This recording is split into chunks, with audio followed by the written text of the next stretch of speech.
Alright guys, we should be back up here now. Just gonna double check that OBS is still responding. Yeah, we're good again. We have two plat trims from last season showing. All summoners were currently ranked bronze through gold. Last season's ranks do not actually matter. It potentially means these teams have a little bit higher experience level, or a little bit higher ELO experience.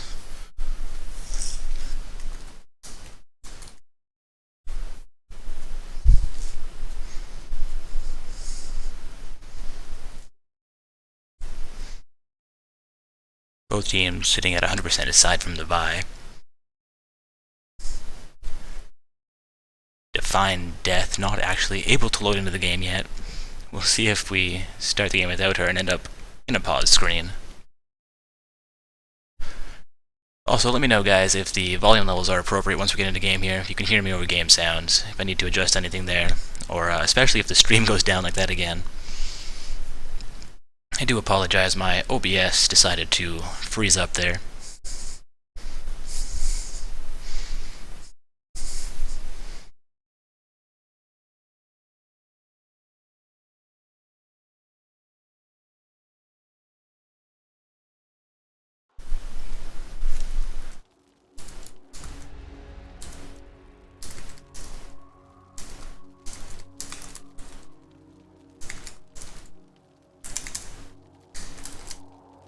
And that is the pause screen we kind of expected, the way Vi was loading in.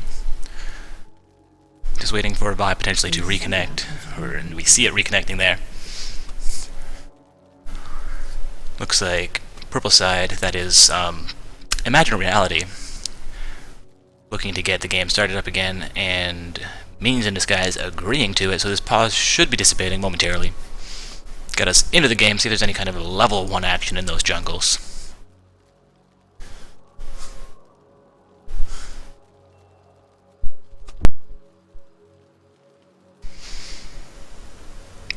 Apparently, both teams not quite ready yet. They do have an AFK member due to this pause, taking the opportunity to take a quick body break.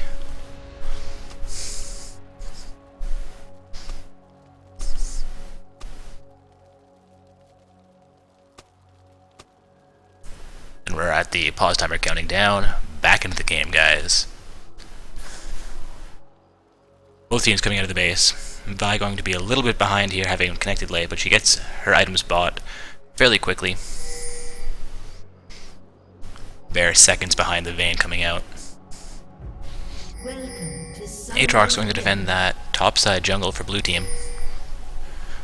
And 4 members of Minions in Disguise there, going out to pinging out the Tribush. 4 members of Imagine Reality coming in as well, potentially going to have a level 1 invade here, but they stop it.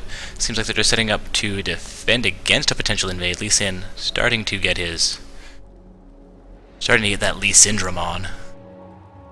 See if he wants to go in there by himself. It's not going to happen though. 30 seconds until minions spawn.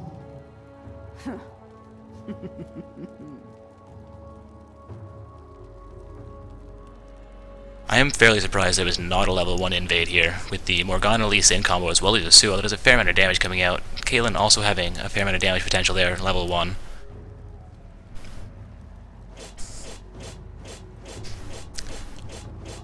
Mumu potentially seeing the Aatrox in that top lane. Gonna check where those wards are at. Neither member having vision there, actually.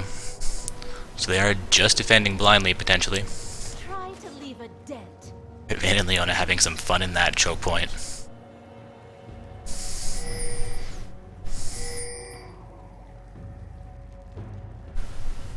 And as we are 5 seconds from buff, teams do set up for the red and blue respectively. Lee Sin on his red buff, Vi going for blue start.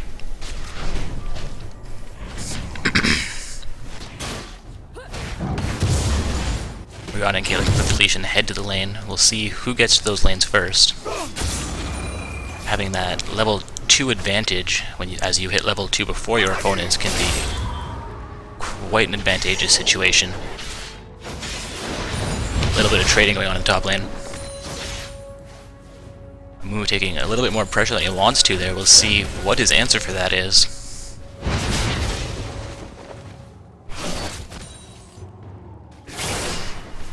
apologize, guys. I'll get the scoreboard reordered momentarily. Yasuo taking a huge chunk out of Syndra.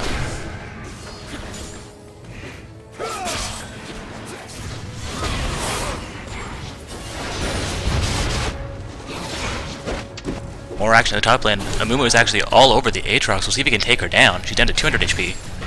A great Dark Binding lands onto Vayne, followed by a Pillar for Peacemaker.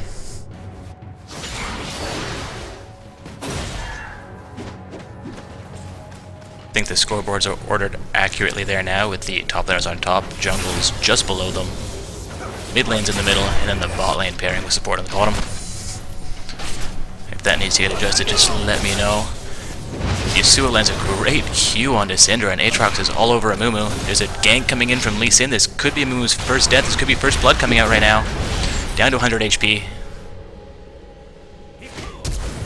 Amumu, great flash to get out of that, but he does get deleted. First blood going over to Minions in Disguise.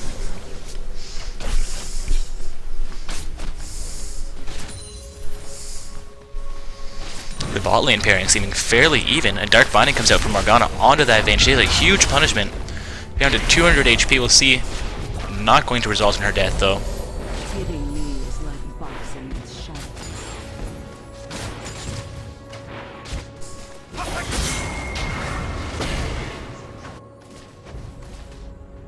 Yasuo having a little bit of trouble laned up against the Syndra.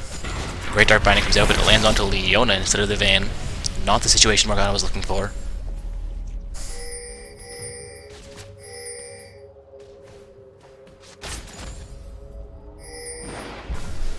Oh, I apologize, guys. Aatrox and Lee Sin are not in the right places there. That should be accurate now.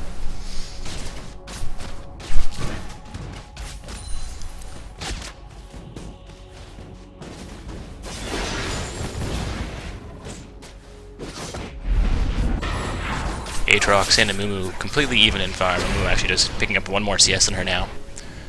Caitlyn and Vayne in the same situation. The largest difference being in the mid lane, where Syndra is 10 farm above the Yasuo. There's some action in the mid lane. Syndra might go down, does go down. It's a great play by the Lee and Yasuo, making that 2 kills for 0 in favor of Minions in Disguise. Dark Binding comes out, lands onto Leona.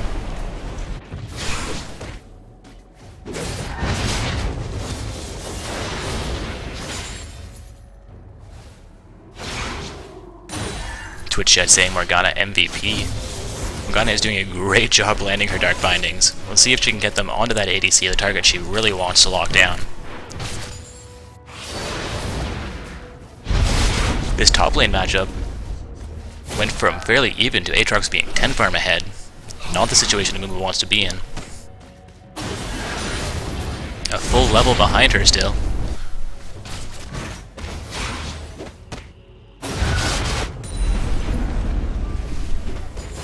Amumu managed to put a lot of pressure onto that Aatrox. We'll see if he can take her down. The trades in the top lane, and Aatrox forced to pop a health pot.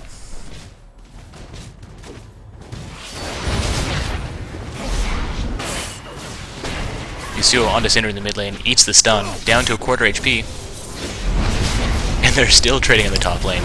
Lee Sin coming in behind the Amumu.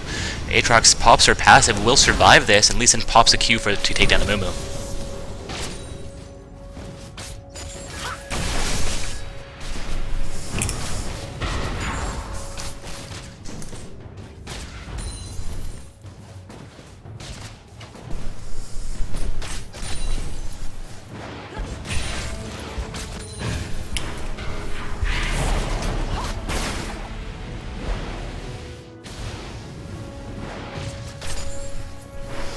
Caitlyn and Morgana pushing in this bottom lane.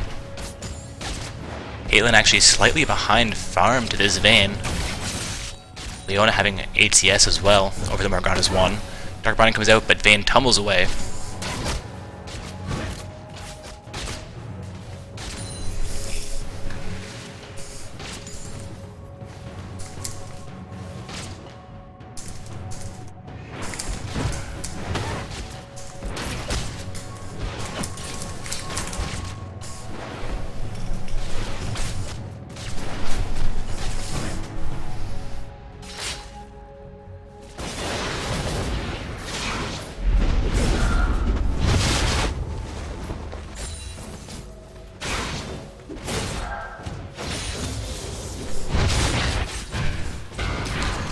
another Dark Binding coming onto the Leona.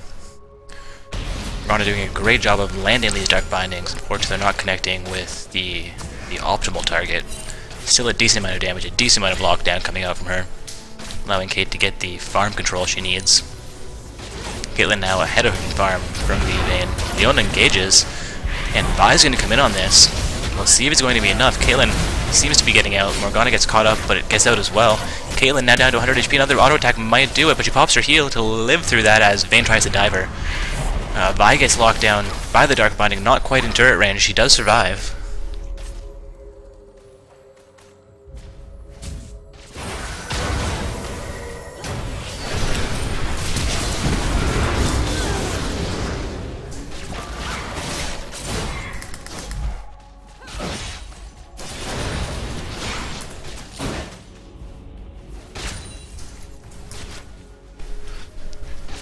Got Twitch chat saying that was a nice heal. That was a very nice heal, guys. Caitlyn kept herself alive just barely. One more auto attack would have done it, but she popped that heal and they were not able to get close enough into the turret at this low level. All summoners having just hit 6, some of them being at 7 now. It's going to be a gank in the mid lane. Lee Sin all over the Syndra. Yasuo might go down first though.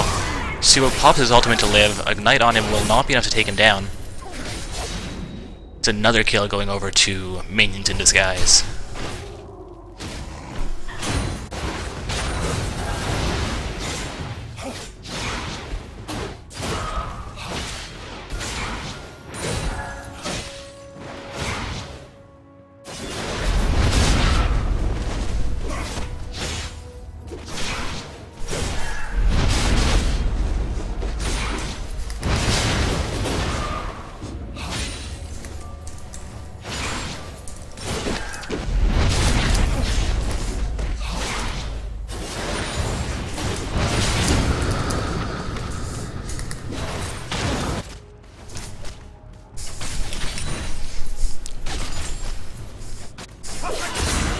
Alright, let's take a look at where things are sitting at right now. Aatrox, 10 farm above the Amumu.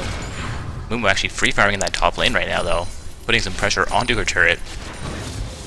Got Lee Sin below farm to the Vi, but sitting at 202 as opposed to Vi's 010. He will be ahead in gold right now. Some action in the mid lane. Appears to be just Yasuo vigorously farming.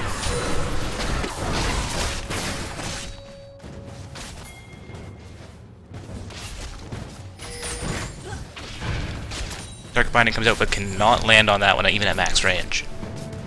We're kind of trying all the stops there, hoping Leona would have walked into it. Caitlyn might get caught out here, but Leona's not able to go in on it.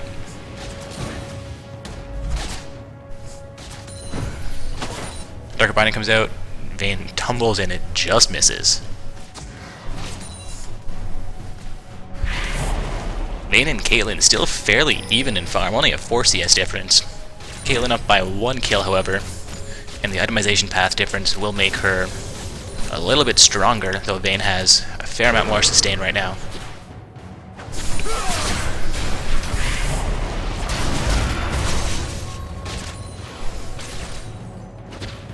Both Lee and Vi fairly close to this mid lane. We'll see if that's a gank and a counter gank. They're both going to come in here. Camera bring us back to the mid lane. Seems like there is not actually a solid engage occurring there. Both junglers coming in more or less at the same time. Dark Binding lands onto Vayne.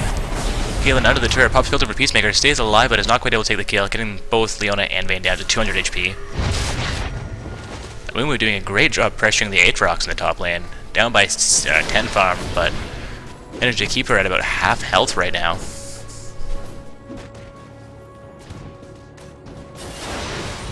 Seems like Vi may have just picked up a blue buff, or have fed it to Syndra. Did not feed it to Syndra. Cannot tell if she has that blue buff. Does not have the blue buff. It's 12 minutes in. It will be up soon, I believe. Unfortunately, spectators do not have those timers that were just added to the game. That is the first turret going over to Caitlyn and Morgana in the bottom lane. Yasuo comes in onto the Syndra. The stun just misses him. He's able to continue getting those autos onto her. Leona onto Caitlyn, Vayne, and Vi there. The exhaust comes out onto Leona, but Leona pops her ultimate. It's going to get Morgana locked up, and she is deleted.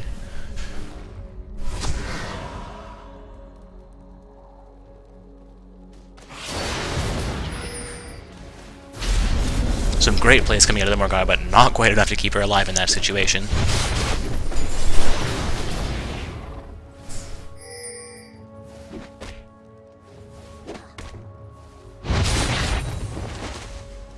Slightly surprised that Imagine Reality did not set up for a dragon after the Morgana kill and forcing Caitlyn to back. Syndra puts a fair amount of damage onto the Yasuo there, but does not manage to pop her stun. And then Mumu comes in onto Aatrox again. He's down to half health though. Seems like they are content to farm in the top lane and poke each other a little bit. Mumu leashes onto Aatrox though, pulling out all the stops there.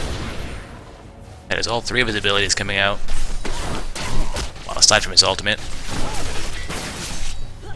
Caitlyn Caliber nets away from Vayne as Leona tries to get some vision control in this bottom lane.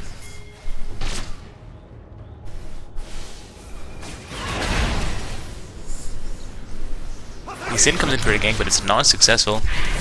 Manages to dodge out of that the stun from Syndra there using his Q. A little bit of a minion hop. Flip side now pinging out Dragon potentially.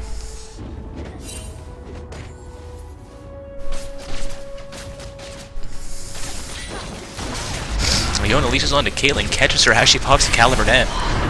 That is a long leash. Morgana comes in, lands the Dark Binding as well as popping her ultimate, but it's not going to connect with the additional CC.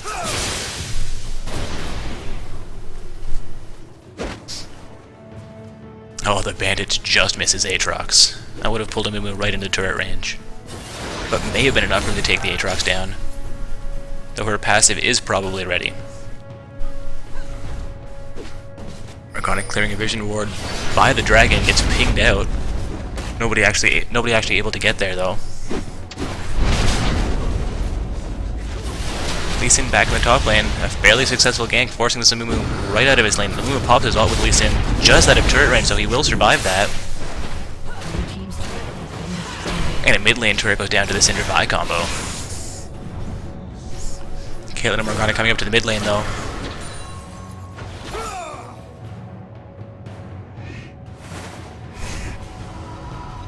As I say that, they turn around.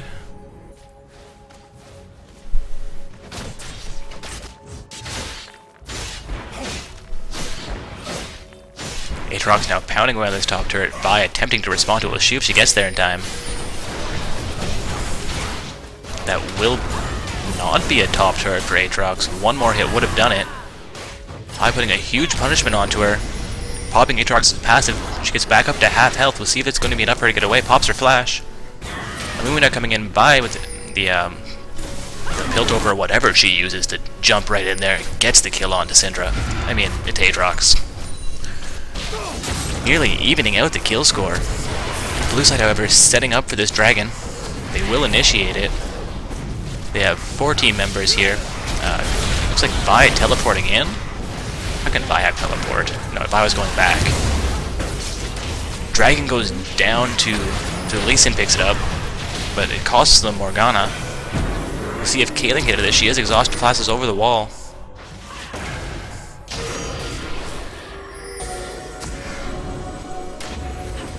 Lee Sin potentially did not actually want to go back into that. Caitlyn goes down to the Leona. A great leash pushed out there. This could cost Yasuo his life as well. Yasuo goes down. That's a double kill for Syndra. Aatrox now all by herself. Triple kill for Syndra. Steps on the K-trap and keeps going.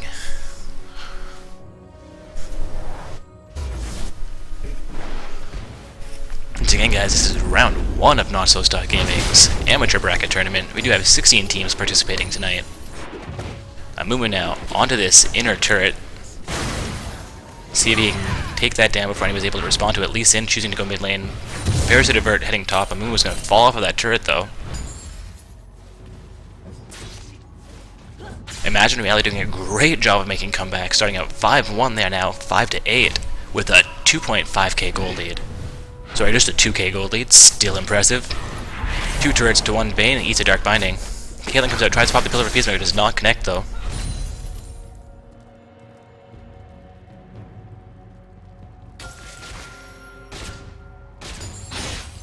Got Twitch chat saying, not worth for Brutal Team, those throws. They did get the dragon, but it cost them. They were not able to get out from the pit in time.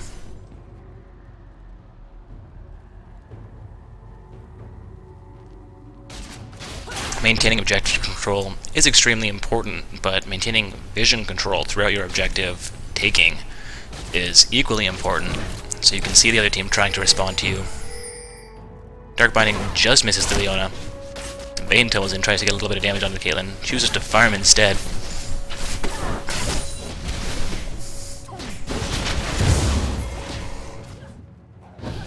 Lee Sin picking up his red buff. Surprised at this point in the game that Caitlyn does not have that for him, or from him. Syndra in the mid lane with Aatrox sitting there, Lee Sin behind her as well. There's action in the bottom lane, and the Vi comes on to Caitlyn. Morgana getting off the low as well. Caitlyn goes down to the Vi. Morgana is still alive with one more auto attack needed. Morgana goes down. That's a double kill in the bottom lane.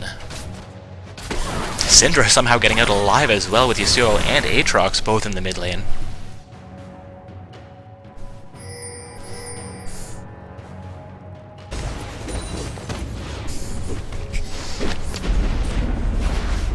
This is a not-so-stock gaming tournament where the throws are real and the comebacks are twice as strong. We've seen teams come back from quite a huge deficit before in the amateur bracket tournaments. The longer the game goes, the more it becomes about the throws. It is extremely important to maintain that vision control, maintain objective control, and watch your positioning.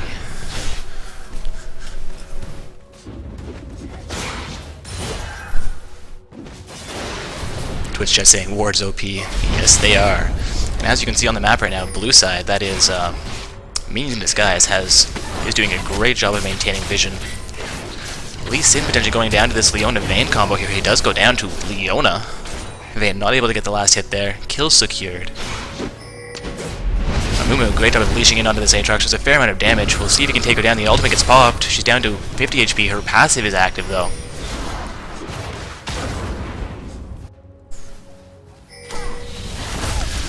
Leona ult comes out, and Caitlyn Caliburnites out, but gets blasted by Vayne right into that wall. She does get deleted.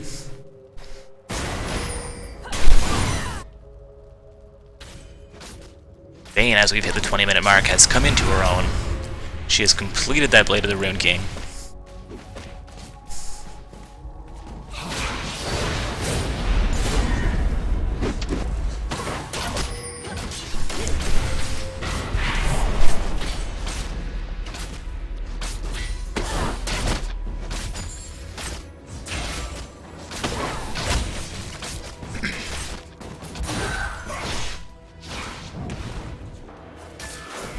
Triple kill for Syndra around Dragon has put her ahead as well.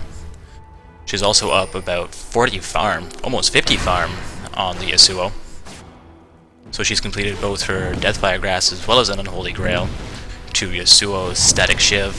And he also has a Bloodthirster, which I imagine will be getting worked into an IE.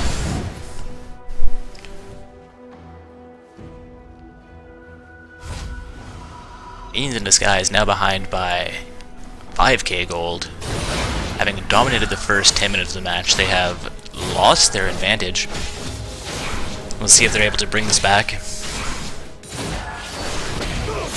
Still doing a great job of maintaining vision control. Their entire jungle has vision. As well as around the Dragon Pit. We do see it coming up in about 30 seconds. Dragon last time, however, was quite devastating despite them getting it. We'll see if they're going to set up for that again as it comes up.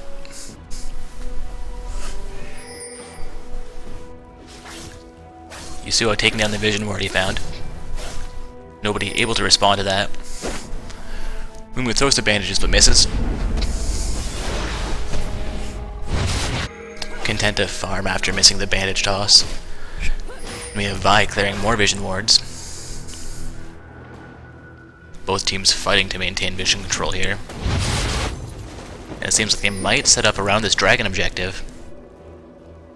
Purple side potentially going to initiate it. You see a Dark Binding come up from Morgana, but it does not connect with anybody.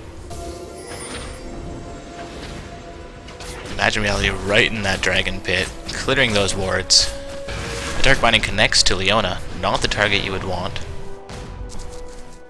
Needing to lock down the Vayne or Syndra right here.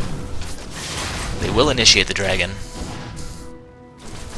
4 members of Minions in Disguise, however, ready to jump into this fight. Dragon down to about half health, I believe. Little below half health, I guess. Couldn't see the health bar. That is a successful dragon for Imagine Reality, solidifying their gold lead to 7k.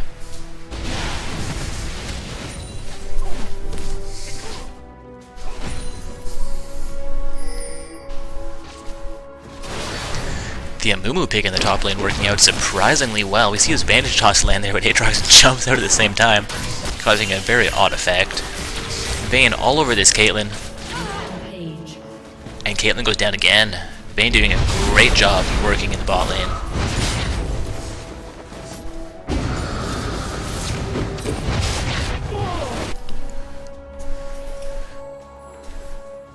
We see Valiona and Vayne setting up for this bot lane inner turret.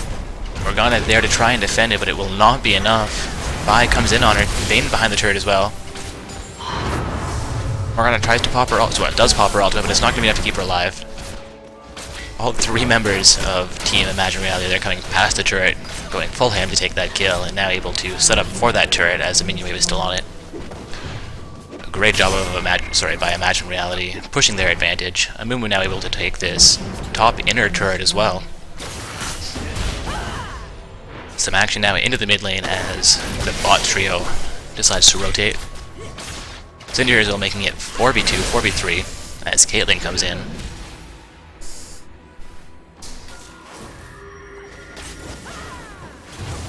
And well, there's a brief lull here, guys. Once again, this is a non-so-stock gaming amateur bracket tournament. This is Dark Corp showcasting for you tonight. Syndra lands a great stun, but it's not going to result in a kill. Apologize for those pop-ups. Yes, I should back up my computer. You should all back up your computers as well. Data loss is killer. Kinda like this Vayne sitting at 5-0. She's a killer.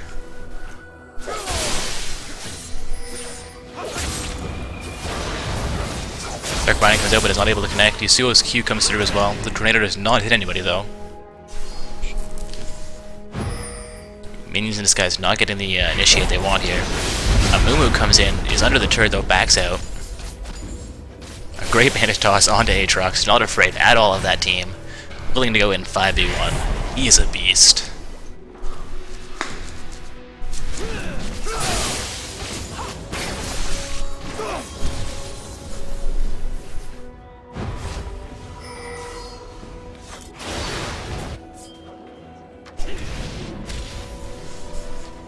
Alright, we have some wins reported here, guys. Hampton University has won their first game. Congratulations, Hampton University, moving on to the quarterfinals. I'll get all of the match reports here affected on the bracket now. We do have about 5 or 6 games that have finished up. I apologize for the delay. Some more action in this mid lane. They will get that third inner turret.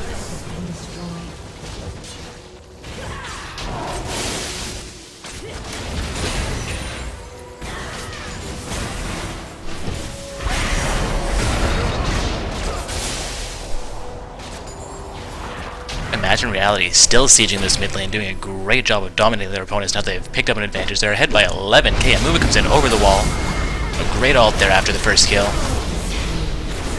They're potentially going to get this first inhibitor turret of the game.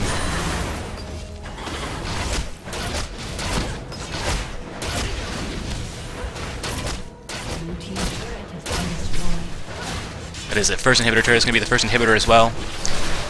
On a side note, another win reported is from Can We Please Surrender. They're advancing to our quarterfinals, as well as Climbing Silver.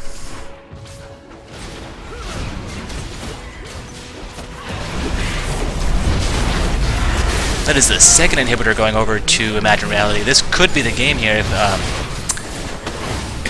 if Minion in Disguise does not find an answer soon.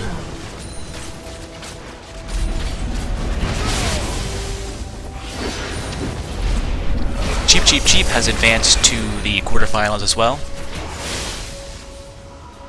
Congratulations to Cheap Cheap Cheap on defeating their opponents.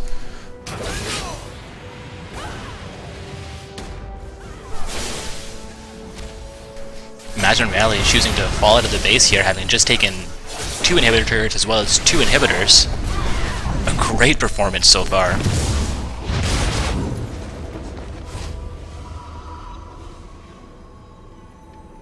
Alright, some bracket updates affected there, guys. I will post that bracket in the chat.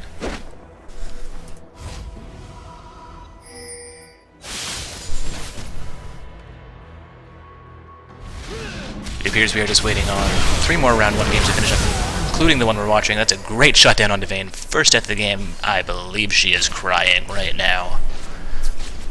Perfect game ruined.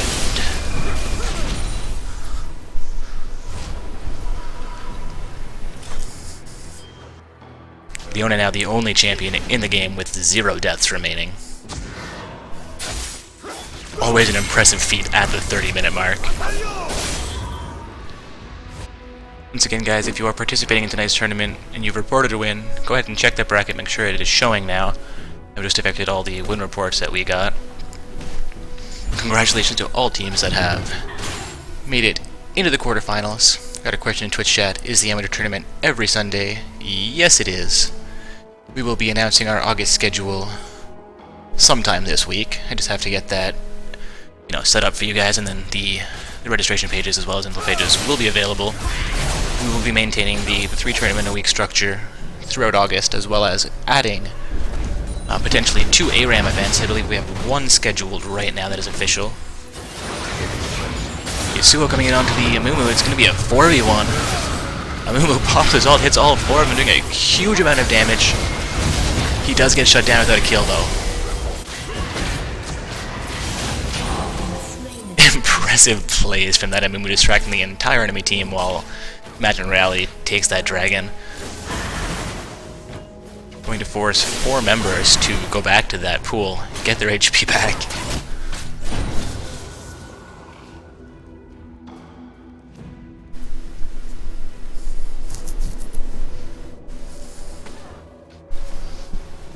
Kills now 7-18 in favor of Imagine Reality.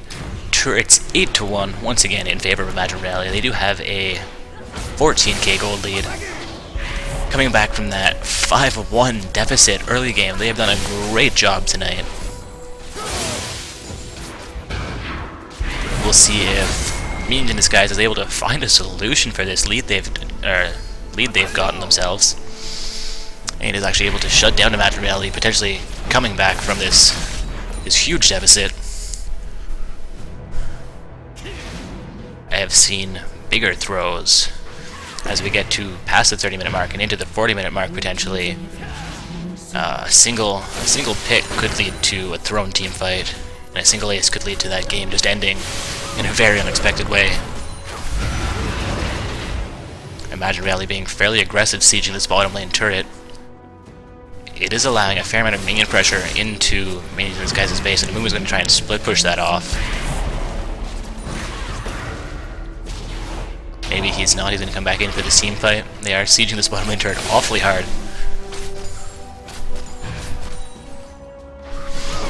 Aatrox doing a great job of keeping some minions out of their base.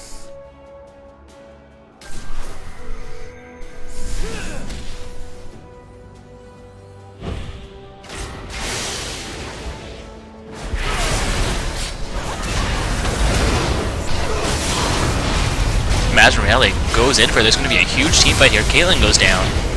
Vayne has gone down as well. Going to be 3 for 1 so far, though. Morgana gets deleted. Aatrox, the only member of Minions Disguise still alive. Syndra and Leon take a number of turret hits trying to pick off that Aatrox. Delaying them being able to go in for those turrets. Amumu does a great job of taking her down and popping her passive. She's not actually dead yet, though.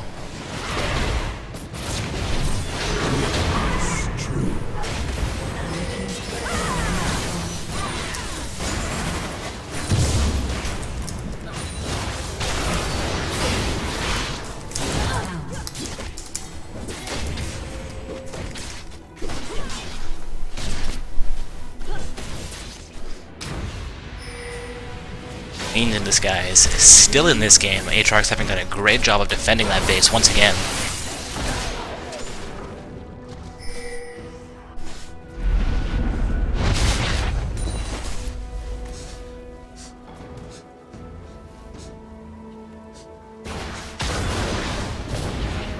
Aatrox lands to slow onto a move, but is not able to go in with that mid lane outer turret still alive. Only one turret having gone down in favor of Minions in Disguise. We'll see if they can get this second turret of the game right now. It is the second turret of the game going over for Minions in Disguise. Sorry, second turret for them of the game. Oh yes, Leona's No Death game has been ruined in that last base fight. We see Vayne trying to defend this inner turret. She will be successful, as Syndra gets there as well and Vi's on her way. Aatrox takes down the top turret as well. It's now 3 turrets to 9.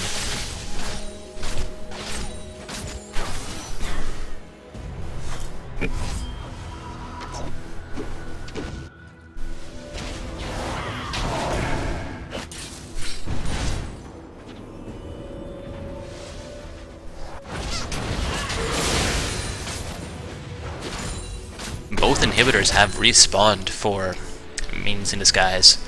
Imagine Reality coming in to push this mid inhibitor though. We'll see if they can take it down.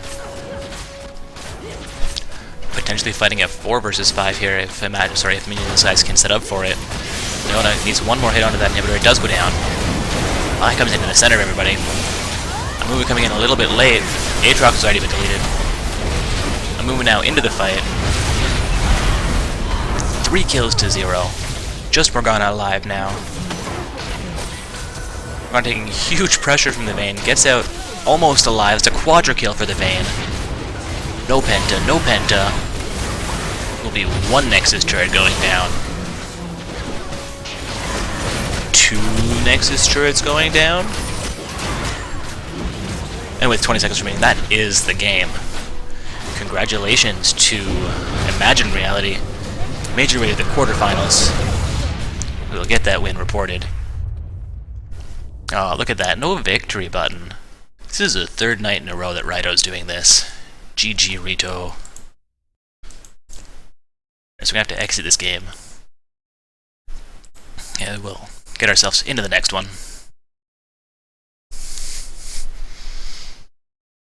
Alright, so traditionally we do follow the winners of the match we have just watched, so we will see Imagine Reality playing versus Climbing Silver in the quarterfinals game. I'll get that bracket showing posting to Twitch chat and showing on screen momentarily.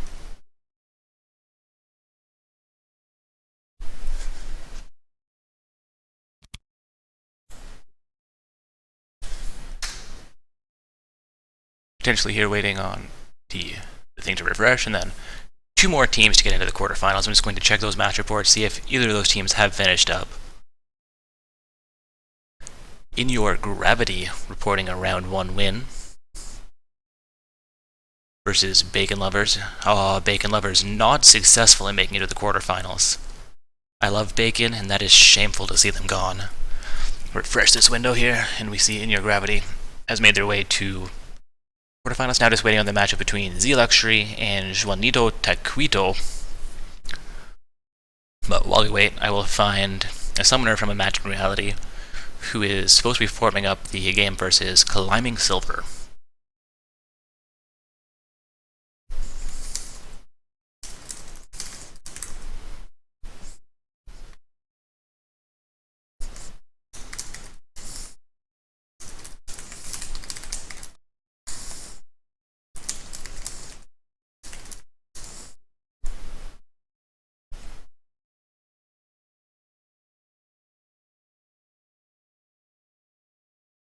We've got a question in Twitch chat. Does it count if they were plat last season and gold now? Last season's rank doesn't technically matter. We base our decisions on what the current rank of the summoner is, as there have been a full 12 patches since season 3. There's been a huge changes made to the game, and that ELO shift they do have a slight amount of higher ELO experience, but it's from season 3, and it's just not quite the same. Alright, I'm going to double check the team roster for Imagine Reality here and actually get us into this game. I apologize for the delay. Imagine Reality, where did you go? I know they're on this list. There it is.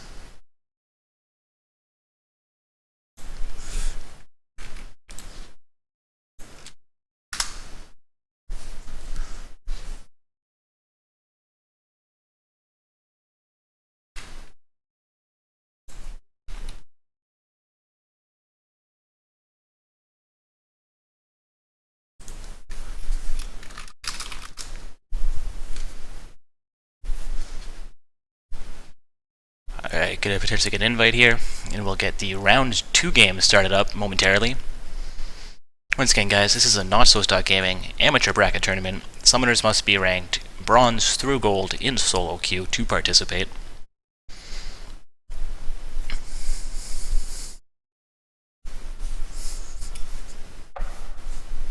There's that invite.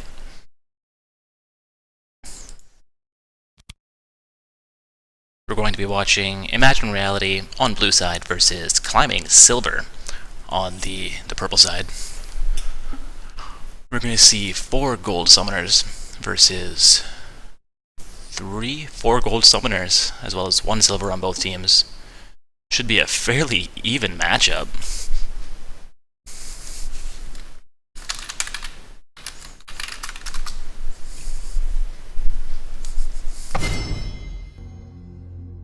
Got a question in Twitch chat. Why are finals not best of 3? Finals are not best of 3 because after a team has won 5 or 6 games in a row to get to those finals, which has occurred as we've had 64 teams participate.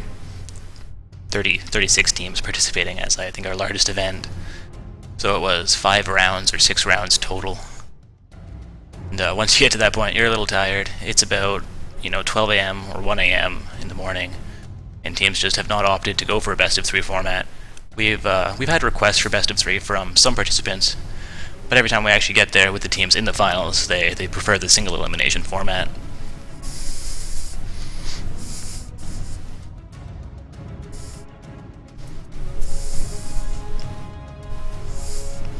We are in a champion select here, guys. I apologize. Braum getting banned out right off the bat, as well as a J4 and then a Mumu ban coming out of this is Climbing Silver. Pretty sure they saw that Mumu pick in the top lane from Imagine Reality last game and did not want to see it again.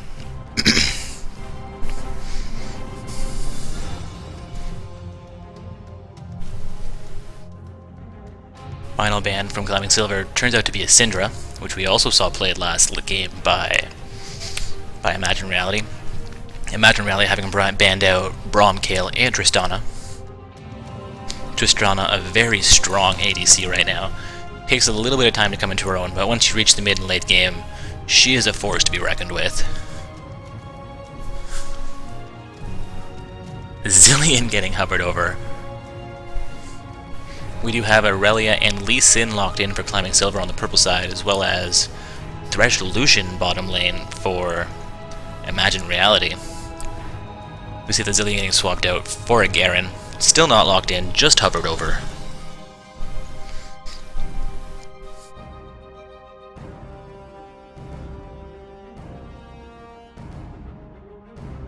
"20 seconds remaining until he is forced to pick a champion."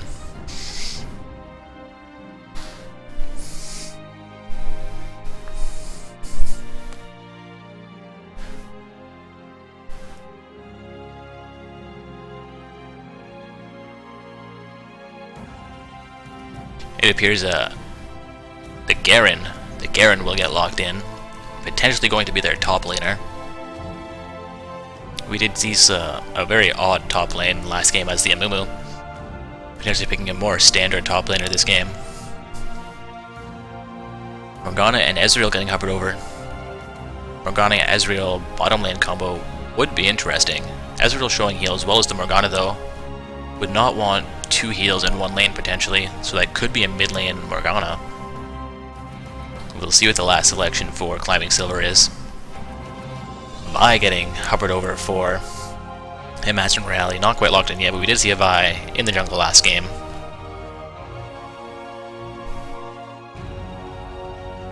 And Sudai still waiting to select his champion. It's going to be a Gragas. Not quite locked in yet, but I am highly suspecting this Gragas will make it into the game, Gragas being a very strong champion right now.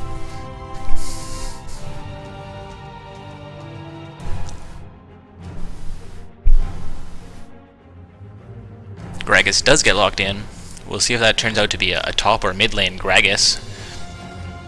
I will assume mid lane, though with their strategy last game and Gragas being a fairly strong top laner right now as well as the mid laner.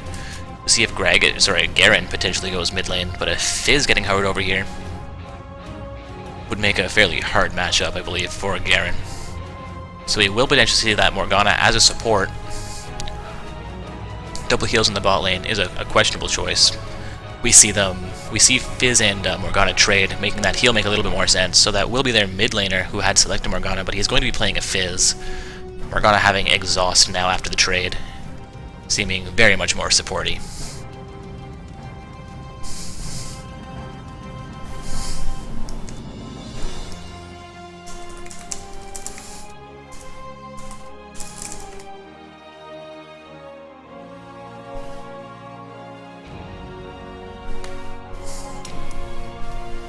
Question in Twitch chat: if you win this week, can you participate in the following week? The answer to that is generally yes. If we have a team that is dominating every week, we will request that they move themselves up to the semi-pro bracket or participate in the open bracket. However, we have not actually run into that situation where a team dominates more than 1 week in a row. It is between 3 and 5 or 6 for the larger events, games in a row, to actually get to that finals position and get the first position. So it is not an easy feat to win that many games in a row without being defeated. We are now into that spectator delay. Summoner has done their trading, done their rune and mastery selection, as well as their summoner spell selections. This is how we will see the game played out, guys. Once again, this is Not So Stock Gaming's amateur bracket tournament. We are into round 2, and I have just received a report that Juanito Taquito has defeated Z Luxury and has made their way to our quarterfinals tonight. Congratulations to Juanito Taquito. Ooh, what a name. They will be facing Hampton University in their quarterfinal matchup. That is all round 2 matchups now ready to begin if they have not yet started. Get the bracket posted back in the Twitch chat for you guys. I can actually put it on the screen here since we have a 2-minute spectator delay. We are watching currently the Imagine Reality versus Climbing Silver game. We also have In Your Gravity participating against Cheap Cheap Cheap, followed by Harem King facing off against Can We Please Surrender, and Juanito Taquito, who has just made it to the quarterfinals, facing Hampton University.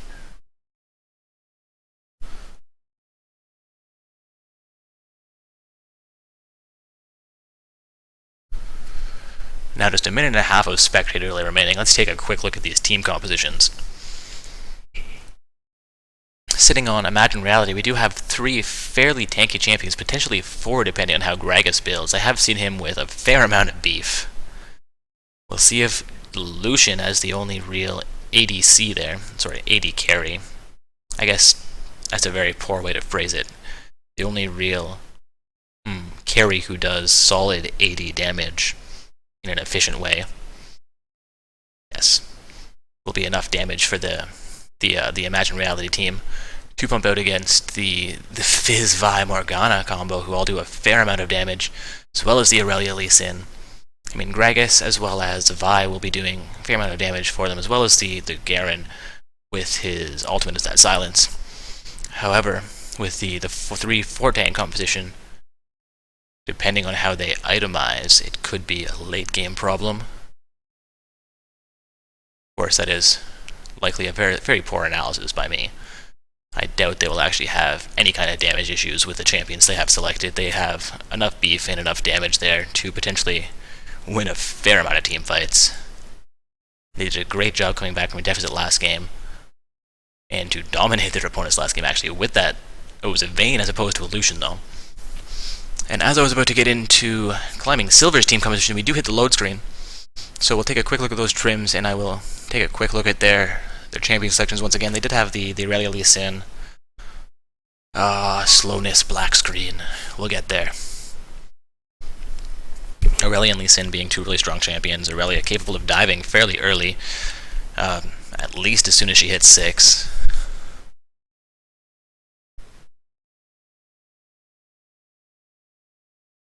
Is the assassin.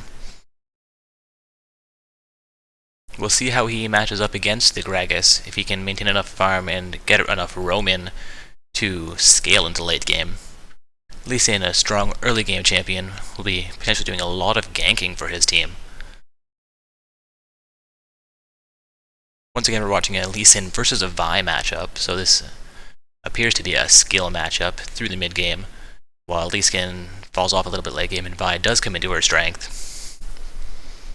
So that is potentially an intentional choice there, especially with the Garen and Gragas and Thresh combo there, with 4 tanks comboed with the Vi, doing enough damage as well as sustain. Alright, we're past the load screen into the game, guys.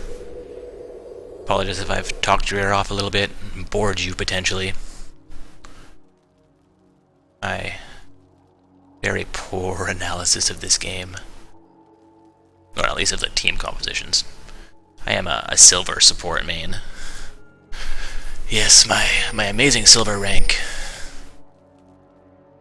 I apologize, I do know how to have better analysis to offer you guys. Our other showcasters are not available tonight. They are generally diamond ranked.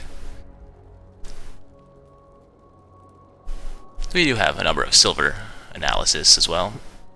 Analysts. Alright, back into the game. We have Thresh and Lucian guarding this Tribush. Vi and Gragas on the bottom side as well. 4 members of Climbing Silver, potentially looking for that invade. Morgana able to if she's able to land the Dark Binding there, that could be First Blood, but they're going to fall off of it after she lands drops the ward.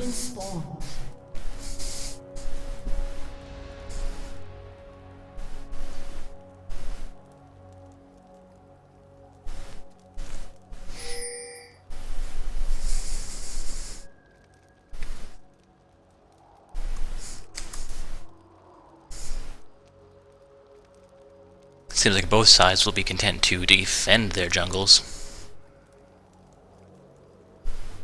Setting up for those buffs.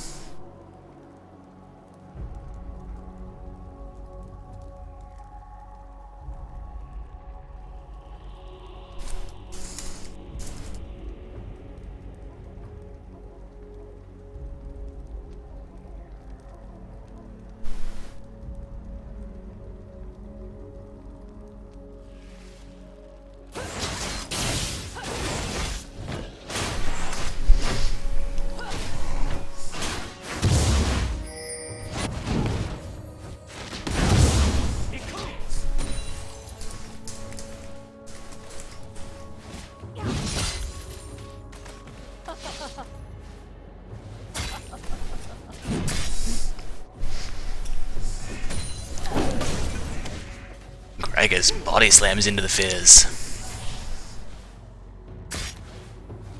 Both sides farming away. Garen now behind the Aurelia though, going to try and punish her a little bit for it. Takes about a quarter of her HP away.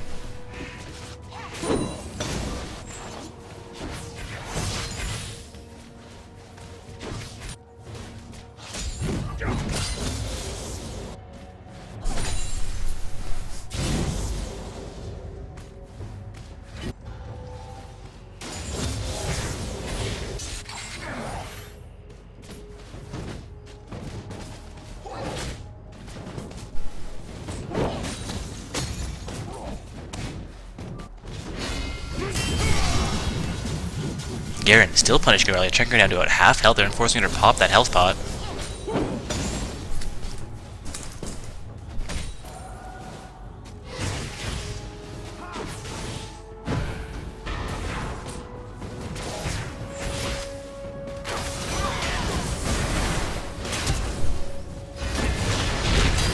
Lots of action at the top lane. I apologize, looked away for half a second. Lee Sin eats an ignite. Not going to be enough to take him down though. No first blood coming out yet.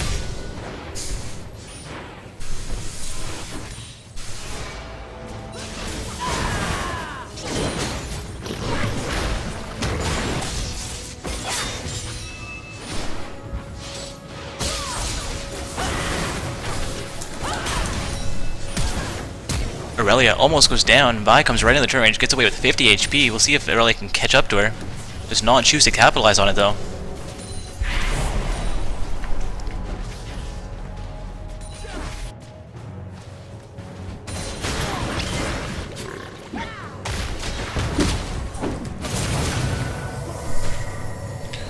Gragas down to 200 HP. Fizz down to... Fizz picks up the first blood and survives the ignite.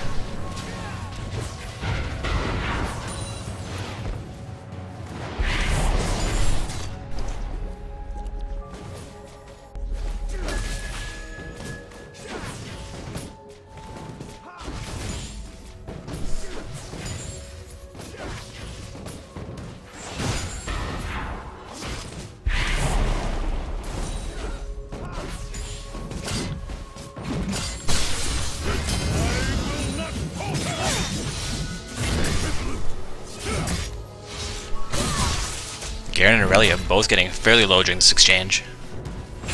I apologize, I'm distracting myself, guys. Just double checking win reports here and bumping threads in the forums, trying to get us a few extra viewers.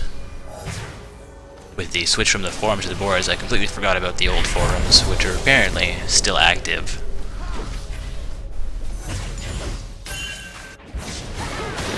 Also, if you'd like to help us get some viewers in, I'll post the link to tonight's tournament that we've posted on the Reddit into the Twitch chat. Go ahead and upvote that for us. Would be a huge favor. Help us bring in some additional viewers, get these teams the appreciation they deserve. And I'll get back into the game now. Fizz comes in onto Gragas, Troll pulls out of it. Get the scoreboard reorganized for you now, I apologize for that as well.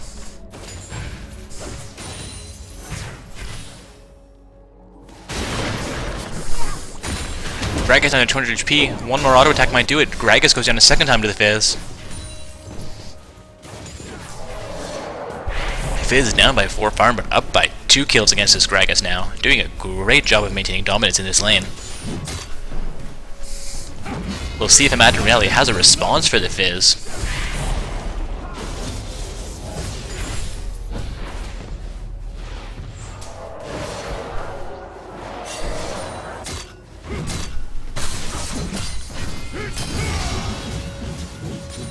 Garen chunking down a fair amount of Aurelia's HP. She does pop a health potion there.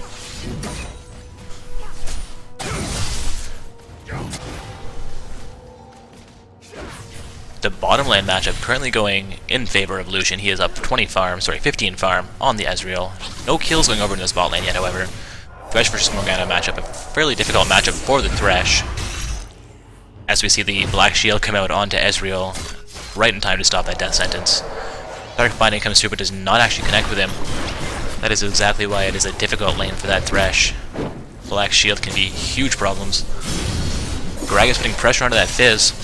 Death Sentence lands onto Ezreal. Pops a heal. But Lucian gets to the last hit. Aurelia going down as well. Evening out the kill score. Imagine Reality back into the game now. Their bottom and top lane making up for Gragas' deficit. Gragas chasing the Fizz around now, eats an ultimate, down to half health. We'll see how this turns out. Fizz putting a decent punish on him, Gragas forced to run away. Fizz troll pulling under that turret, Gragas down to 200 HP, Fizz gets deleted as Vi comes in from the side. Well played by Gragas. Well played by Vi.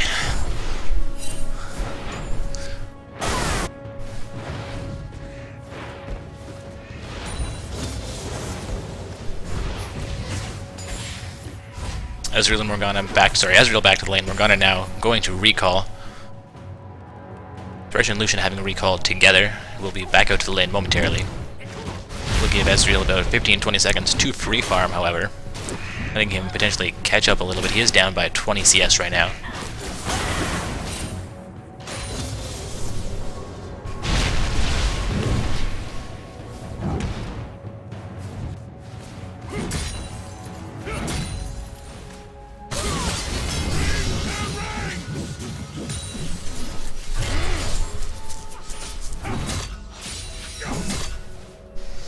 Fizz appears to have just picked up a blue, and Lee Sin's going to recall. Seems to be not his first recall of the game. While Vi is... I guess she's recalled once to purchase the Spirit Stone. Oh no, the Spirit Stone was the base item. She has now gone back for the first time, grabbing that Spirit of the Elder Lizard. Aurelia comes in on the Garen, but Garen tries to punish her for it. Not doing nearly as much damage as I expect him to. Gets her down to almost half HP though. Gets her down to half HP. He's down to half HP as well. Both members chunking each other out. Death Sentence does come out, but is not quite able to connect with that Morgana.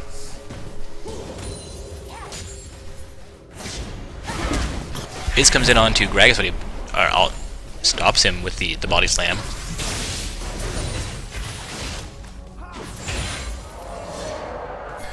Lucian looking to pick up some action onto the Ezreal.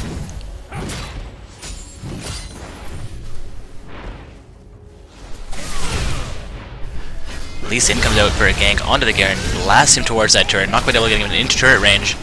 Garen does not seem to be able to get away from this one. He does burn the flash. Turns around to try and take down Aurelia, but gets deleted.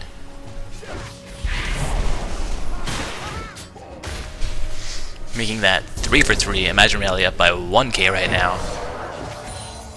Taking a look at those farm numbers. It does appear to be farm that they are up by, or that is giving them that goal advantage. Lee Sin into the mid lane now. Gragas eats an Ignite, throws the explosive cast, eats a Fizzball to get deleted. Puts Flaming Silver back in the kill score lead. Great plays coming out of this Fizz tonight. Lee Sin as well doing a fairly good job. Has not died yet, maintaining a decent farm number. Vi into the mid lane onto this Fizz. He's down. One more auto attack will do it. She burns her flash to take him out. That's a good play by the Vi. Death Sentence comes out right between Ezreal and Morgana. Thresh not going to be happy about that one.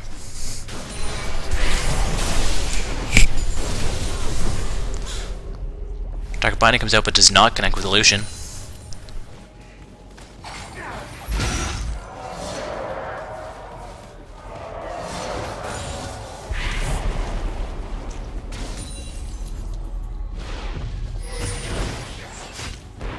Lee Sin recalling around his large Wraith again. Seems he has finished his jungle clear. Not actually going to go for a gank there.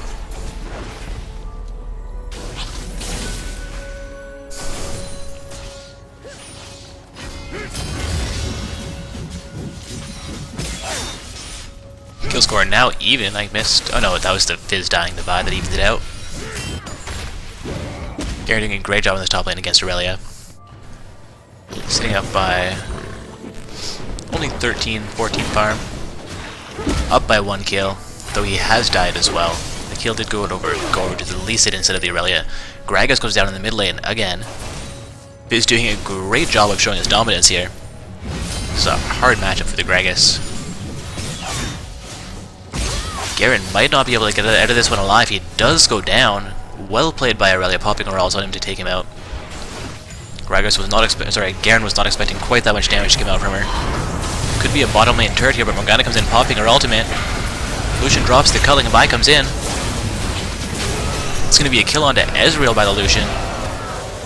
Lucian goes down to Lee Sin. Sorry, it was Lee Sin that comes in, not the Vi. Thresh now trying to duel it out with Lee Sin.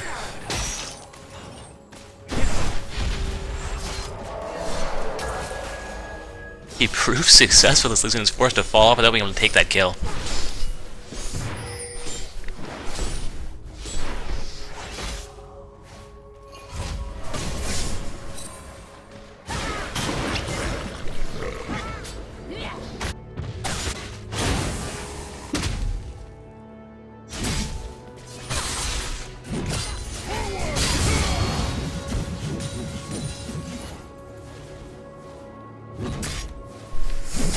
Garen and Aurelia now even in farm. Aurelia having just picked up a kill on him, as well as the assist that she got from Lee Sin earlier, so she will be slightly ahead in gold.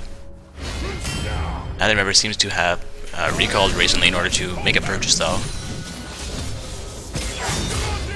A little bit of action in the bottom lane. Lee Sin and Ezreal playing around a little bit. Black Shield comes in on the Ezreal. Morgana and Ezreal now 1v2ing the Lucian, but Vi comes in doing a huge amount of damage onto Morgana. Morgana gets deleted.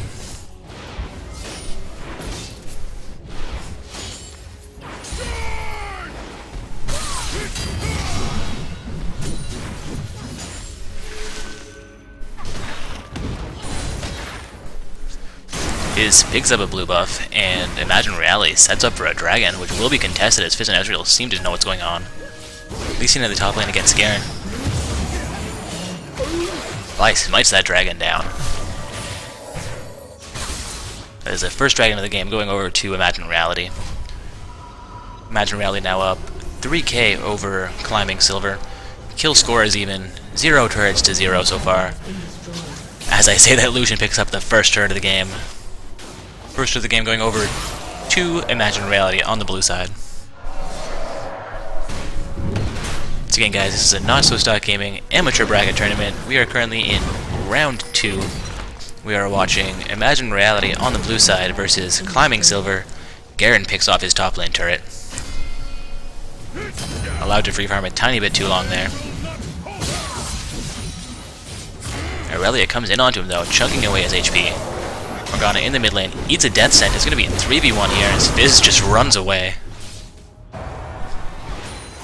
Fizz now coming back in to try and defend this turret. We'll see if he can be successful. Fizz and Lee Sin there now. It's going to be 2v3. Fizz forced out of the fight awfully early. Offs his heal though, keeping both him and Lee Sin alive.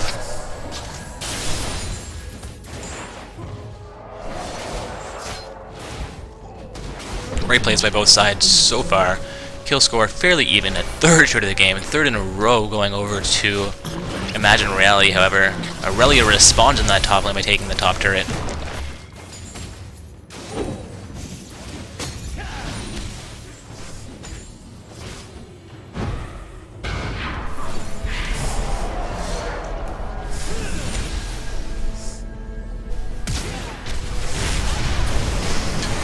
Have a team fight here as Lee Sin and Thresh. Sorry, Lee Sin jumps in the middle. Can't even see what's going on here. Aurelia has to get out. Morgana trying to run for her life here, but Gragas body slams in and Vi lands an ultimate from the looks of things. Fizz with the troll pull is now 3v3 again. 2 deaths to 1 in favor of Imagine Reality. Climbing Silver takes 1 more death there. Aurelia trying to chunk down the Gragas who just picked up a double kill. Grabs a Thresh lander to try and get out. Aurelia chasing them down though, might be able to pick up this kill on Gragas. Pops her ultimate, gets into turret range, eats an ignite and a couple turret hits though, and she gets deleted too. I believe that was 3 for 2 in favor of Imagine Reality. Garen chucking away this top inner turret's health. I mean, his minions do get deleted though, and he's forced off a bit.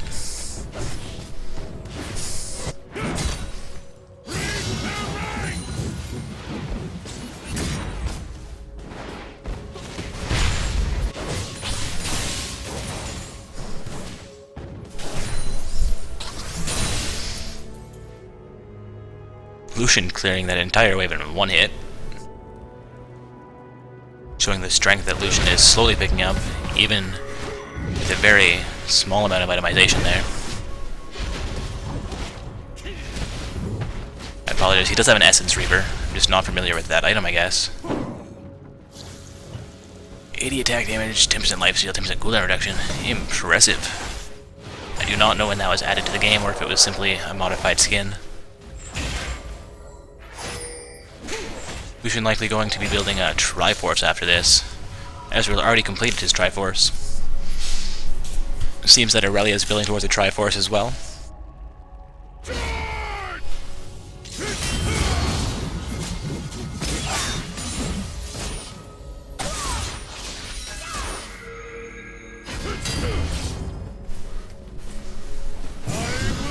Aurelia chasing down the Garen. There's no turret though, so she may be able to pick up this kill. She does fall off of it though. Both Morgana and Thresh, both supports coming up to the top lane here to defend their top laners. And Vi starting to head up as well, potentially going for a jungle clear. Clearly she'll be content to go for that Wraith.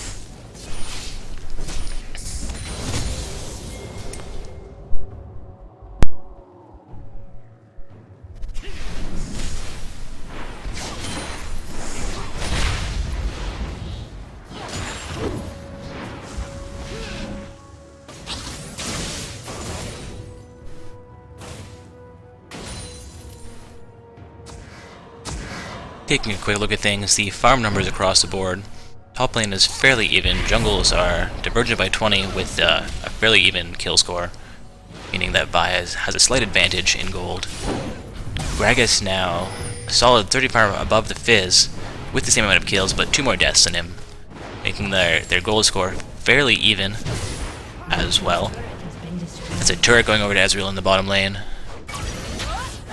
Vi going to try and punish him for it. We'll see if she can take him down. Down to half health. Quarter health. 1 or 2 more auto attacks and he's going down. He flashes out of that. Another fight in the mid lane. Gragas blasts them away with his explosive cask. Morgana ult comes out right under the turret. As well as the Lucian ult, the culling comes through. First kill going over to Gragas as Lee Sin drops. We also see Ezreal getting deleted by the Vi in the bottom lane.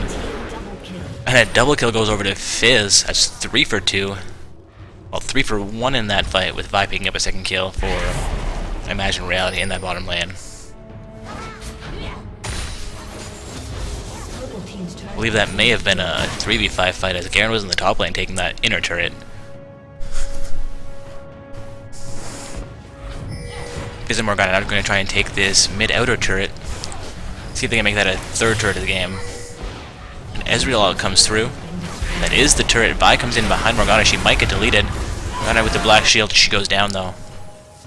Fizz apparently escaping with his life. We'll see if he has all the jukes. Kill score now 15 to 13 in favor of Imagine Reality. They're up by 4k gold, which is a combination of CS as well as 1 additional turret. I believe they do have a dragon as well in their favor. Garen clears out a ward, but he ends up in a 3v1 situation. Fizz troll pulling away. This might cost Garen his life. But his team is going to respawn just in time. Aurelia gets deleted, which is going to allow Imagine Reality to set up for this dragon after all. Lucian now fairly deep in purple side's jungle, going to keep that Ezreal away. Dragon goes over to Vi. Great plays coming out of Imagine Reality.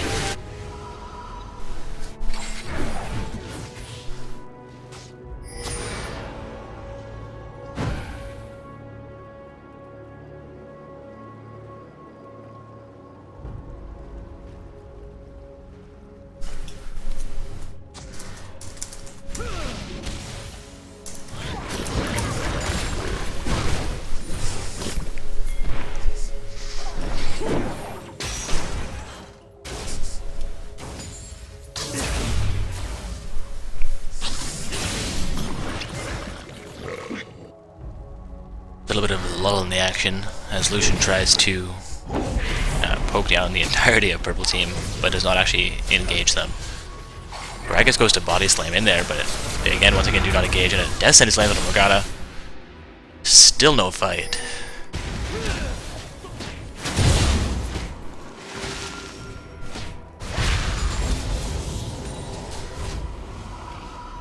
We'll see who's able to engage here and how the fight actually turns out. Imagine Reality doing a great job of winning in gold and kill score right now. They did just lose the last team fight. It was, I believe, a 4v3 or a 5v3. His troll pulls out. Vi right under the turret, gets blasted back, and Lucian culling goes through. Garen comes around from the side. Lucian getting offloaded to that Fizz, but Fizz goes down. Garen now behind that turret versus 2 members, takes down the Ezreal. Blasts the Lee Sin fairly low. Morgana's been deleted as well here somewhere. And Aurelia goes down. That is 1 for 4.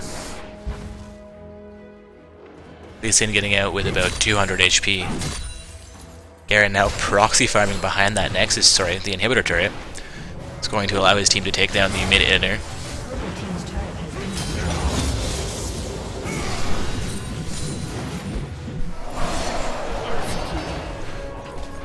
Oh, Garen gets executed. Not sure if that was intentional or a misstep. Either way, it saves him from dying to the opposing team if he doesn't get back in time. Potentially a good choice by the Garen if it was a choice, knowing he may have been caught out choosing to die to the turret instead of to an enemy champion. Kill score now 20 to 14. Imagine Reality up by almost 10k gold. That is an impressive goal at the 20-minute mark.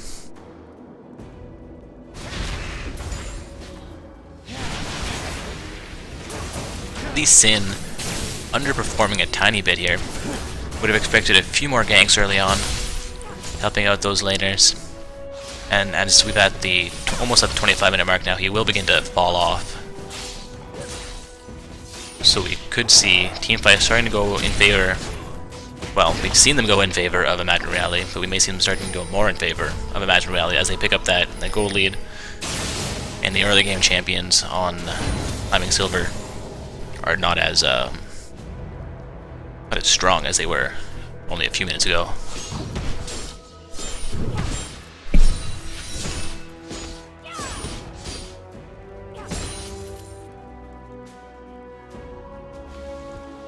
Garen choosing to build tanky. Sorry, Gragas choosing to build tanky, as well as the Garen and the Vi having a bit of beef. Both Garen and Vi having that Black Cleaver though. I mean, they are maintaining the damage that I was worried they wouldn't have. So we're seeing exactly how they're planning to do this with this team comp, and they're doing a great job of it so far. Vi might get caught out here. 3v1, burns her flash. Climbing Silver will fall off of that, knowing that there's potential for the rest of their team to respawn having chased that long. Lucian gets caught out by the Dark Binding, but they're not going to be in position to respond to that. Lee Sin lands a great Q and goes in with it. Gets a Black Shield and manages to get it alive.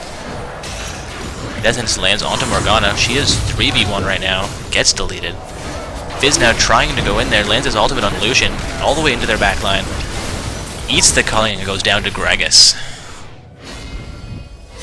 Ezreal took the Ignite and survives from Garen, but the ultimate comes out. He's now diving in onto that Garen, taking a huge amount of punishment. Garen just does not care about those turrets.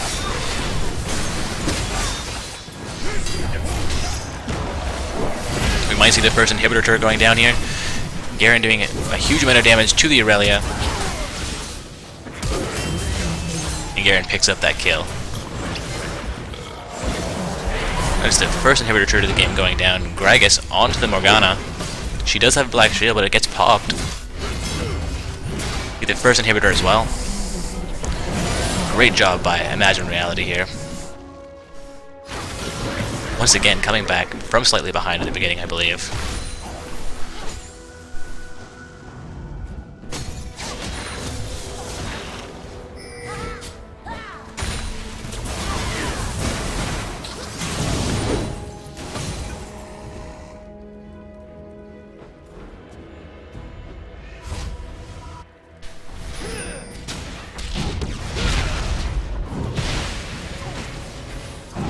Fizz might manage to catch this Vi out here if he knows she's there.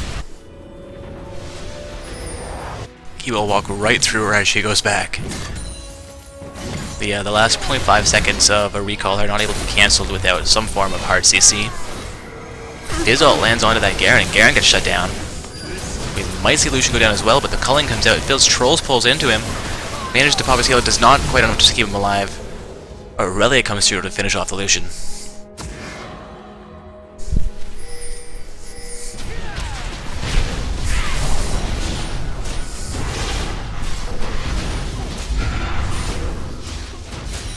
Purple team setting up for their first Baron of the game. This will be the first Dragon of the game. This will be the third Dragon. Smite comes out a little bit earlier, but Aurelia finishes off the Dragon for them. Uncontested.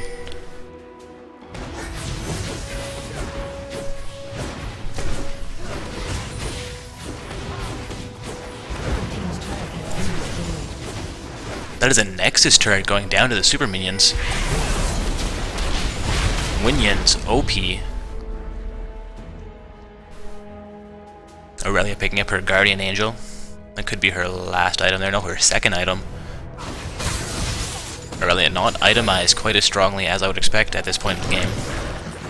Garen having finished 3 items to her too. Gragas comes in behind the turret, throws the explosive cast, blasting his enemies into his teammates. He goes a little too deep though. In his, he is set to the respawn timer.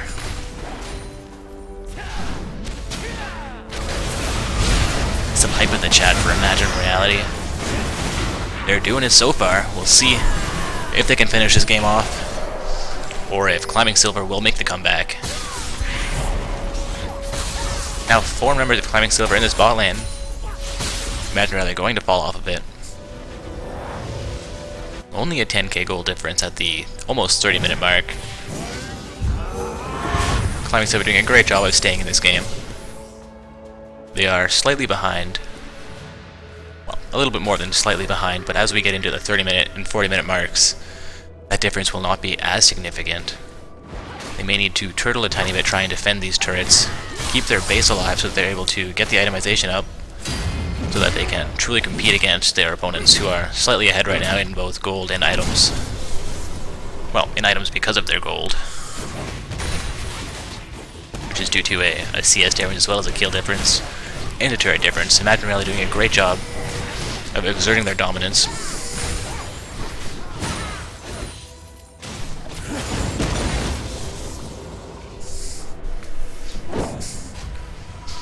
Got some hype in the chat for Hampton University. Hampton University being in our round 2 L bracket game versus Juanito Taquito. Do not have a conclusion of that game yet. Though we do have a win report from Team Can We Please Surrender. So Can We Please Surrender has defeated In Your Gravity, In Your Gravity playing against Cheap Cheap Cheap. Can We Please Surrender has defeated Harem King. We have a Baron set up here by Imagine Reality. Seems like Climbing Silver knows it's happening. Fizz Troll pulls in after popping his ult. That's a Baron steal. Ezreal gets the last hit. Fizz goes down first. See Lucian getting off the low as well as the Vi gets deleted. That's a 1-for-1 after a Baron steal. That's a great play for Climbing Silver right now. This could be the change they're needing. Morgana ult comes out, but she gets deleted. 2-for-1 right now. Make that 3-for-1 in favor of Imagine Reality. Not the situation that Purple Side was looking for after that Baron steal.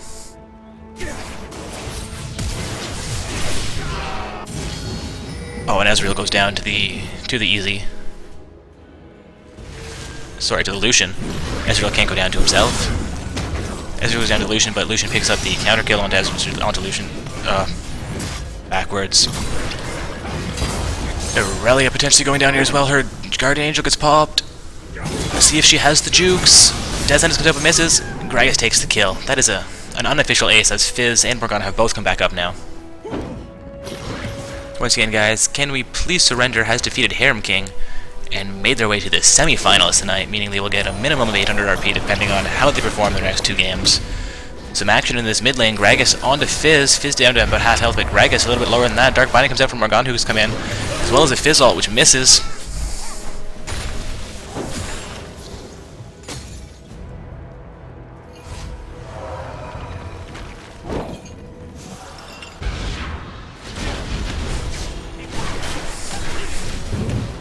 Welcome back to the Twitch chat, Miss Awesome.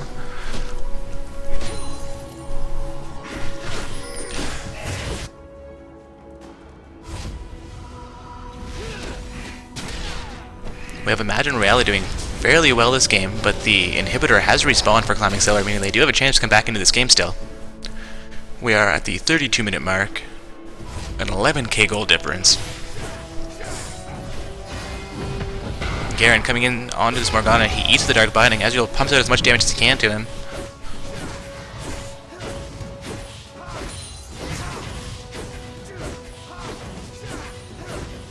A little bit of a lull in the action as Ezreal farms up that top line. Decides to go for the golems as well.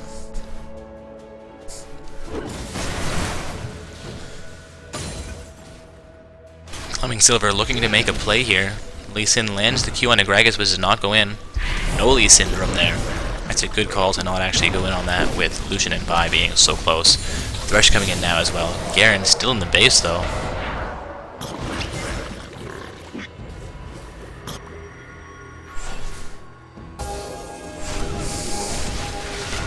Dark Binding comes out, lands onto Vi, not the target you would want, though with 4 solid tanks onto Imagine Reality. The only real lockdownable target is that Lucian. So letting Dark Binding onto anybody really is the only situation she can look for. Lucian being the ideal target, of course. Thresh hiding in the wing. Morgana pops a great ward there. Catches him out. Lands the Dark Binding onto Gragas. Vi pops her ultimate. Black Shield comes out onto Lee. This could be an inhibitor going back down.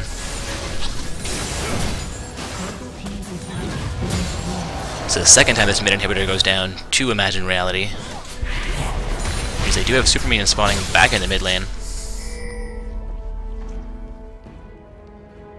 Dragon is up and they're picking it out.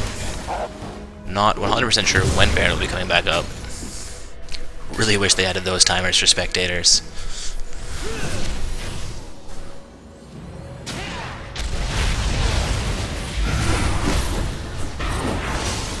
We have a team fight here. Gragas goes down. Garen now 1 versus 5 here. But the Lucian culling comes through. Vi has taken the dragon for our team. Garen eats the Fizz ult, but it barely phases him.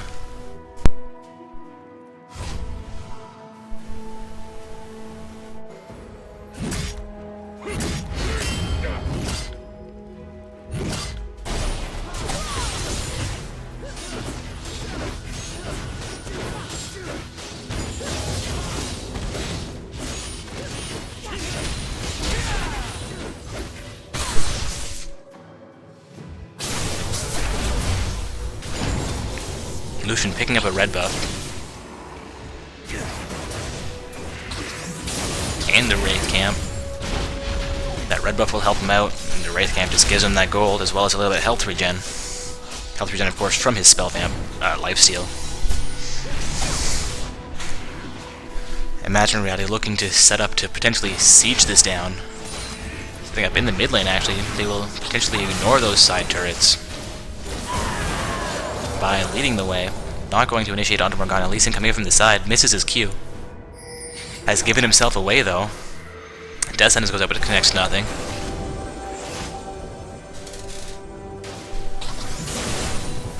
Imagine Reality now pushing in this mid lane. There is no inhibitor there, so they're going to go straight for those Nexus turrets.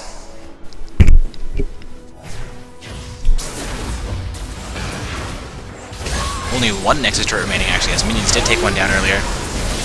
It's going to be a huge team fight here. Garen going all the way in there into their backline.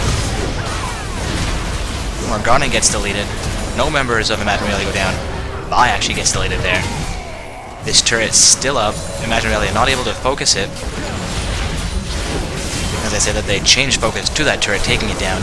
The Nexus the only thing standing in their way now, as well as 3 summoners who are still alive. Aurelia's Guardian Angel gets popped. She gets deleted. Ezreal ult comes through. Gragas going to body slam towards the Ezreal. And they take the Nexus down. Congratulations to Imagine Reality, you have made it to the semifinals. I will X out of this game since there's no victory button once again. Get that victory for Imagine Reality recorded. We also have a victory report for Hampton University, so all of you Hampton University fanboys, be proud of them. They have made it to the semifinals tonight, which means they are guaranteed a minimum of 800 RP, depending on how they perform, up to 3200 RP, as well as Triumphant Rise skins. Imagine Reality, in the same situation, having just advanced to the semifinals, once again qualified for a minimum of 800 RP, and up to 1300 RP, as well as a Triumphant Rise skin. That is per team member, by the way, for their team. And it would appear that we are still waiting on the game between In Your Gravity and Cheap Cheap Cheap to conclude. I may have a member of Cheap Cheap Cheap on my friends list, so I'll see if we can potentially get us into that game.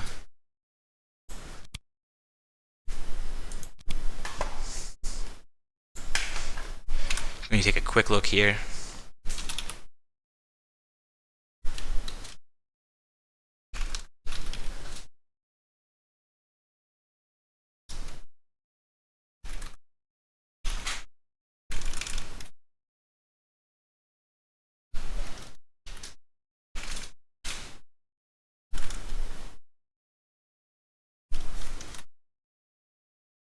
Alright, so we're going to have to add a member of Cheap Cheap Cheap, or just lol nexus them. I guess I will lol nexus this game and we'll get ourselves into it, since there is no match report yet. We will follow the remainder of this round 2 game between Cheap Cheap Cheap and double check that team name for you guys. Cheap Cheap Cheap and in your gravity through LOL Nexus so that we can not have a huge delay while we wait for this next semi-final game to get started.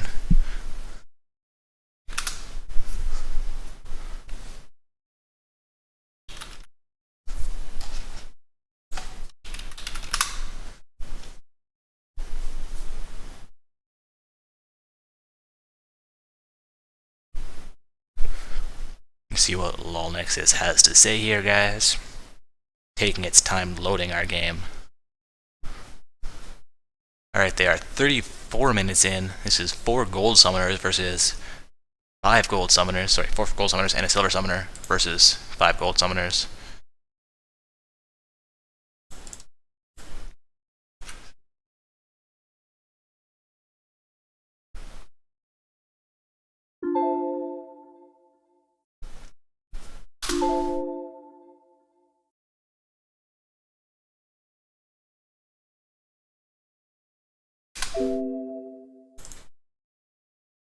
Having some minor issues getting the run to work. They may have spectator mode disabled for one reason or another. So we will will have a short delay here while we wait for the matchup between In Your Gravity and Cheep Cheep Cheep to conclude. While we're waiting, guys, I will get that bracket posted back into chat for you. Check and also LOL Nexus, another one of them, see if it's just that particular summoner who's glitching on us. So we'll double check those rosters.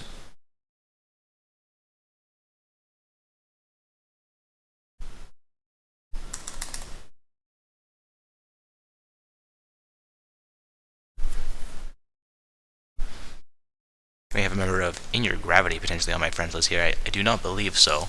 But before we go ahead and try to LOL Nexus them, I will check super quickly. Alright, it does not appear so we're going to go back to LOL Nexus here.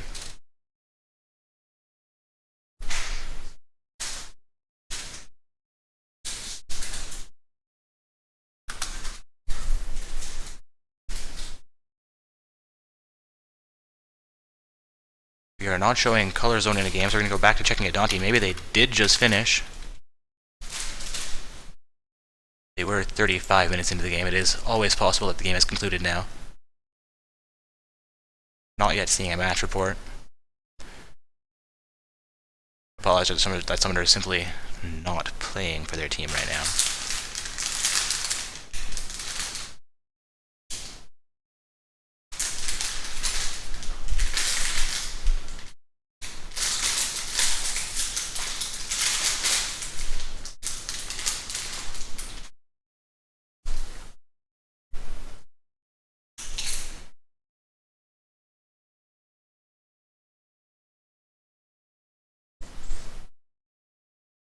Double checking those rosters to make sure it is the correct summoners. It appears to be, so we'll try once more. Try and get into this game here. They are almost 40 minutes in, so it should be concluding shortly. We are not going to be looking in. Alright.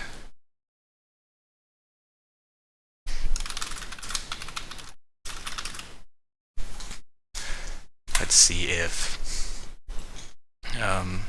Imagine Rally is on top of that bracket. They are, so they can form up that lobby. We'll just leave it nameless, and then once the other opponents finish up, they can invite them.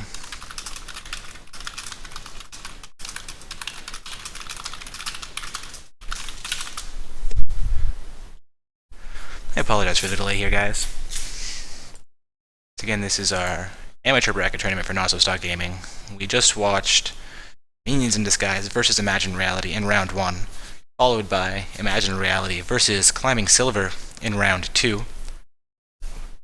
which has qualified Imagine Reality for the semi-finals, which qualifies them for a minimum of 800 RP, and if they continue winning, up to 3200 RP, that is per team member, as well as a Triumphant Rise skin per team member for the first place team. We have Can We Please Surrender as well as Hampton University in the semi-finals as well, and their match is ready to go. We actually potentially could switch over to that since there is a delay currently. I'll double check those rosters, see if we have a member of Hampton University or Can We Please Surrender on my friends list. I do have Ownedly Owned So we'll see if that game has yet started.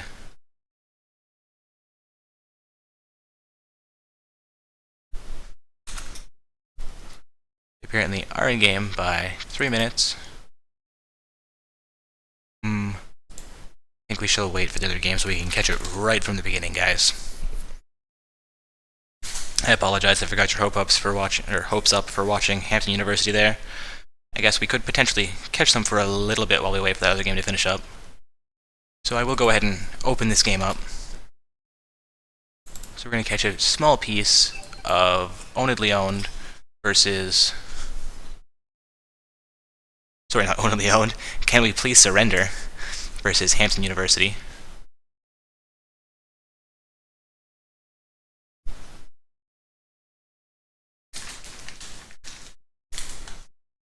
Once I do get the match report from Can We Please Surrender and... Sorry, I am messing up these team names here. Once I get the match report from In Your Gravity and Cheap Cheap Cheap, we will switch back over to following Imagine Reality versus the winner of the other quarterfinals game. Since that is our tradition, and I do not like entering matches late the way we are, unless there is a delay and we're just catching pieces of them. So once again, guys, Can We Please Surrender and Hampton University have both made their way to the semifinals. Actually, we're going to catch this right from the beginning. Go spectator delay. So potentially we could stick with this game if you guys want. What does Twitch chat think? We want to watch Hampton University defeat or be defeated by Can We Please Surrender? Or do we want to watch Imagine Reality defeat or potentially be defeated by whomever their opponent shall be? The Summoner's Rift.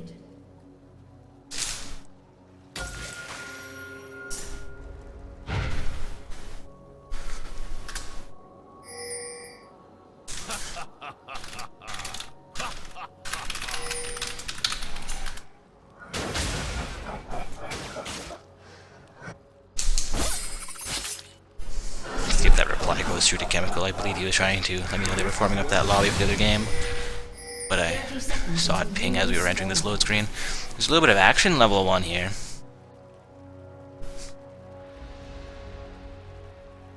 A little bit of trolling by Raspberry in that all chat as well. Seems like the opposition will take it nicely though. They are all in good humor right now, I should assume. A little bit of friendly trolling before the game really gets underway. Why can't I get a Minions straight have answer? spawned. It's always just, oh no, stop hitting me. We do now have a win report from Cheap Cheap Cheap. They have just defeated their opponents. That was In Your Gravity, which means they have qualified for that semi-final position. Once again, minimum of 800 RP per team member, up to 1300 RP, as well as a Triumphant Rise skin if they continue to win. Twitch chat, someone let me know. Do we want to stick with the Hampton game, or should we switch over and follow Cheap Cheap Cheap versus Imagine Reality, as would be tradition?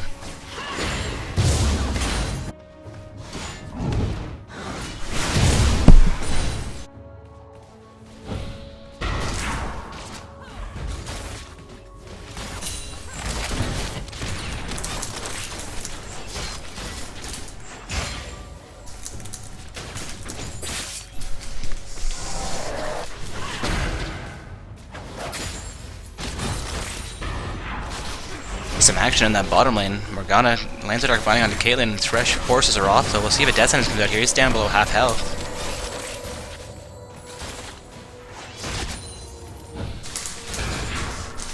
Dark Binding this time lands onto the Thresh.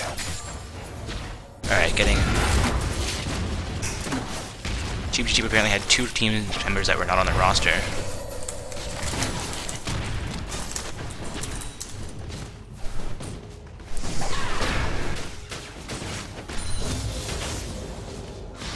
Apologize, I'm going to have to tab out of this game for half a second, guys.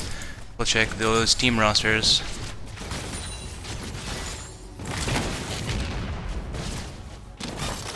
Komishiv is indeed not on their team roster, which is not allowed.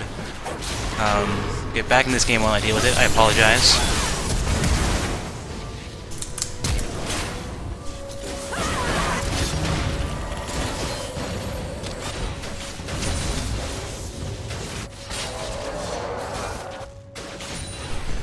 Okay guys, if teams are trying to field summoners that are not on their roster, we are able to update those rosters if they inform us about these changes.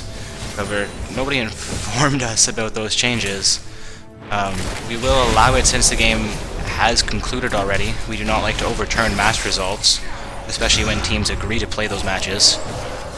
But in the future, if you notice a team is trying to field an invalid roster, Caitlyn about to go down here, flashes out, eats the exhaust, stays alive, throws the laner, she comes back in. But yeah, if you notice a team trying to field an invalid roster, please let an admin know before you start the game. Do not start the game if you do not feel comfortable with their roster being legal.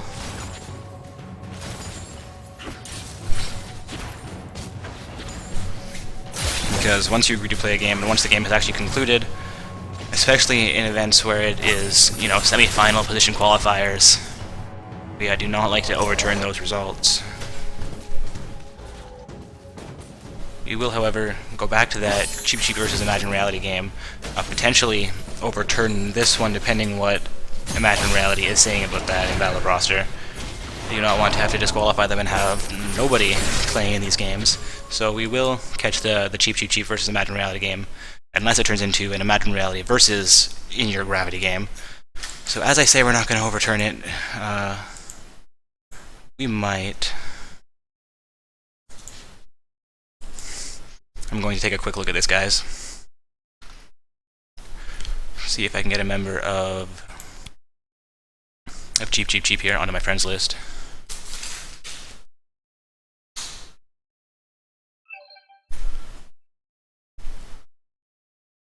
One moment. Cheap Cheap Cheap, where are you on that roster? Alright. MVP Jared 11, I shall add you. Actually, I'll add their first summoner listed, since that's generally the team captain. It's going to be Samehada. And of course, I'm sitting at 300 friends right now. Not the situation I was looking for. Have to remove somebody, I apologize. If I remove you, it is an accident. I'm just removing random people so that we can get this done. Alright. Add Samehada.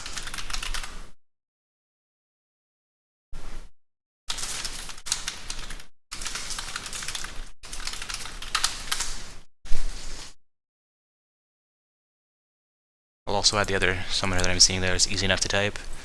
From Cheap Cheap Cheap, we'll add a Dante.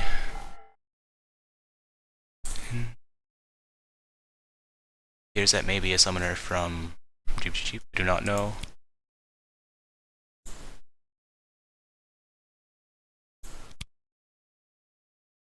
Have to delete somebody else in order to get the members of Cheap Cheap onto my team now. I apologize for this little delay here, guys. I'm going to sort out if In Your Gravity is advancing or Cheap Cheap Cheap. If Cheap Cheap Cheap cannot field a valid team, we will allow In Your Gravity to participate against Imagine Reality. It is not generally a situation that I like to go with. However, Cheap Cheap Cheap did not inform us of roster changes and hasn't fielded invalid summoners.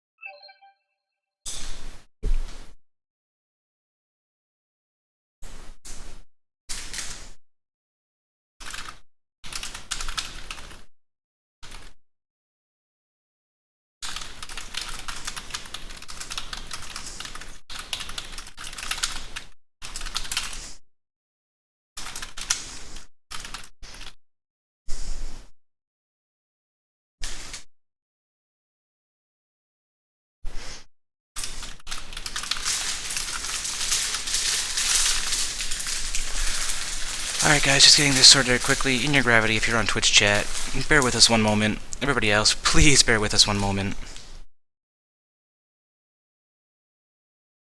We'll get this all sorted out. This is the semifinals, so I want to make sure that, you know, it's a good semifinals.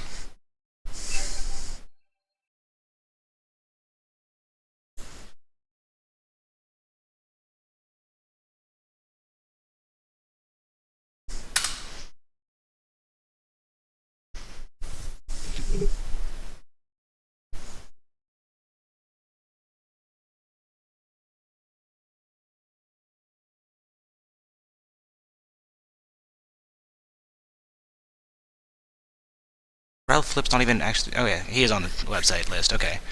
I did not see that right away. I was like, is this guy even on their team officially? But he is. So we're gonna...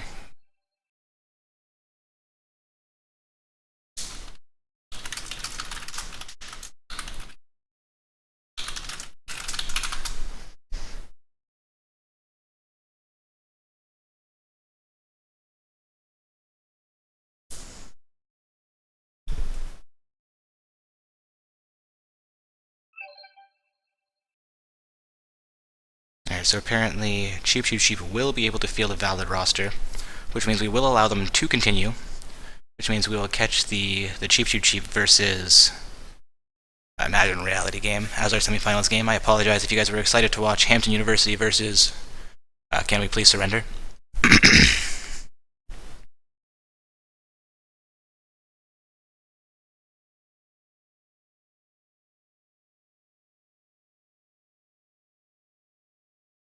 We'll get this back up and running momentarily, guys. This is the semifinals coming your way.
Alright guys, just one more minute here.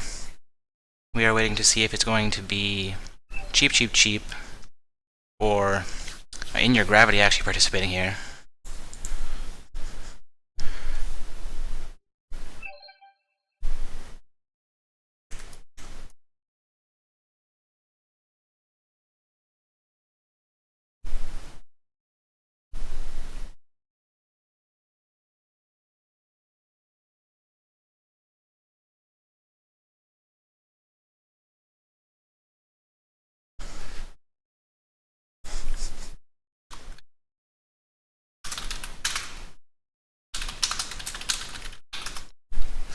We may have In Your Gravity actually participating tonight. We'll see if Cheap Cheap Cheap can actually field a valid roster.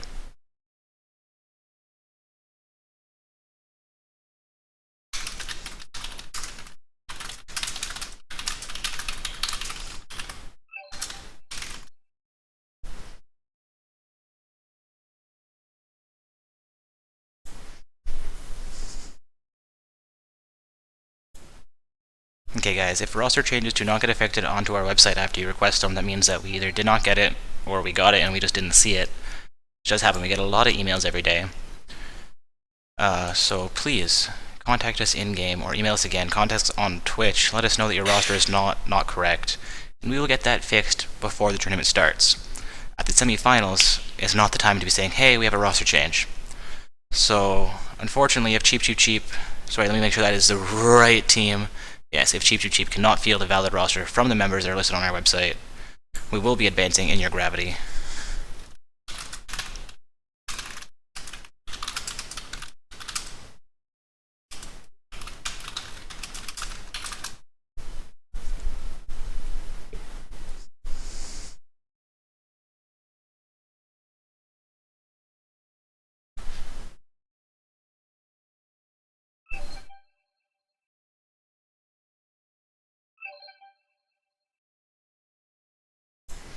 Alright, it seems that Cheap Cheap Cheap does have a valid roster that they can field. So we're going to get that the push through. I do apologize In Your Gravity. if we had been made aware beforehand that they were trying to field an invalid summoner list. I mean, I did just look at them on Law Nexus, and I checked them because it looked weird. But I verified 3 other summoners, like, okay, must be alright. Apparently I should have verified the other 2.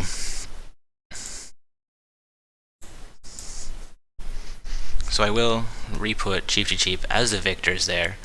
Not overly happy with them right now, so any further shenanigans will result in disqualifications from our tournaments. Cheap Cheap is a returning team that has competed before, so they should know better.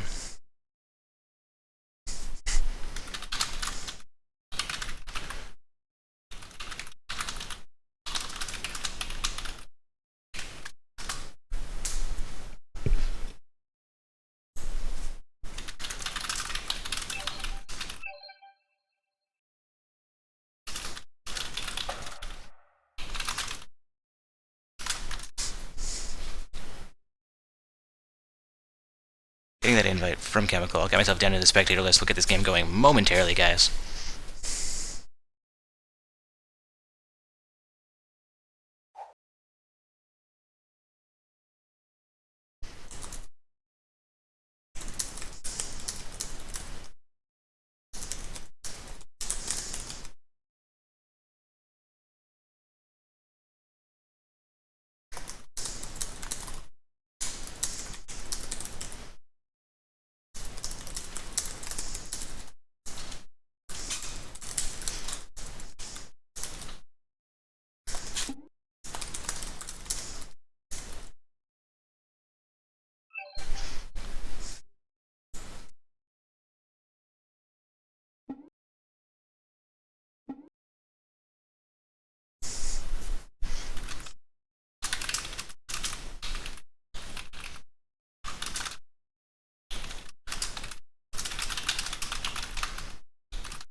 Once again, guys, if something seems fishy before a game starts up, please report it before you start that match. Do not start a match if summoners do not appear to be correct. If they're failing Platinum or Diamond summoners, if they're failing summoners not on their roster, we do require summoners to be on that team roster on our website.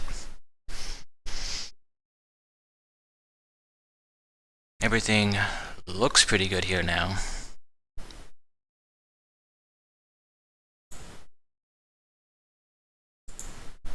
We're going to get this game started up. Hopefully everybody plays by the rules here this time. I mean, after we've gotten past the first round, we don't generally have many rule breakers remaining. We don't normally have this kind of shenanigans advancing into the semifinals. So it does seem to be a theme that teams are trying to get themselves into the semis by disqualification the last couple nights, which we do frown upon. I mean, I apologize that this was actually a valid situation where our team fielded an invalid roster, and their opponents allowed it for one reason or another, because they were cajoled or misinformed or otherwise. We do apologize to In Your Gravity that you were disqualified from, not disqualified from, but defeated from the tournament by an invalid team that potentially would have been disqualified had you informed us before the match took place. Anyways, we have finalized our semifinals participants for tonight.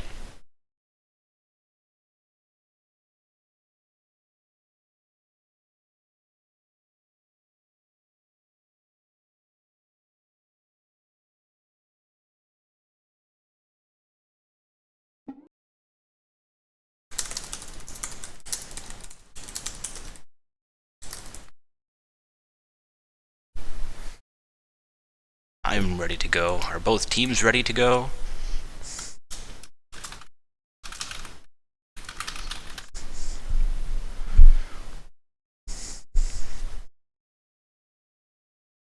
So once again, I was saying that we have made it to our semifinals. We do have Can We Please Surrender and Hampton University duking it out in the bottom of the bracket. Their game has been going for a little while now. We did catch a tiny piece of that before we decided to switch over back to the game we were supposed to be following, which is Imagine Reality versus their opponents. And the top of the bracket semifinals is, as we just said, Imagine Reality, and the other team here is Cheap Cheap Cheap.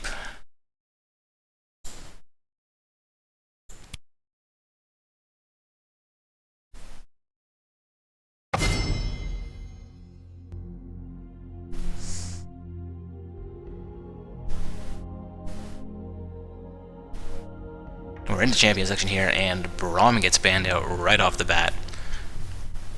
Once again, guys, this is Imagine Reality on the blue side, and Cheap Cheap Cheap on the purple side.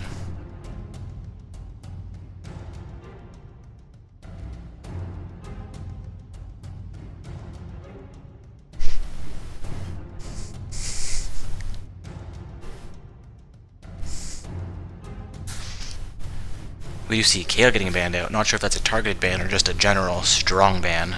And then the Lee Sin banned out by Cheap Cheap as well. Likely a targeted ban versus Imagine Reality. Tristana gets banned out to round out that third ban for Imagine Reality, as well as a Yasuo picked out by Cheap Cheap Cheap. And Thresh is the first champion locked in for the game. Orianna and Rengar showing for Cheap Cheap Cheap. Two champions we have not gotten to see played tonight.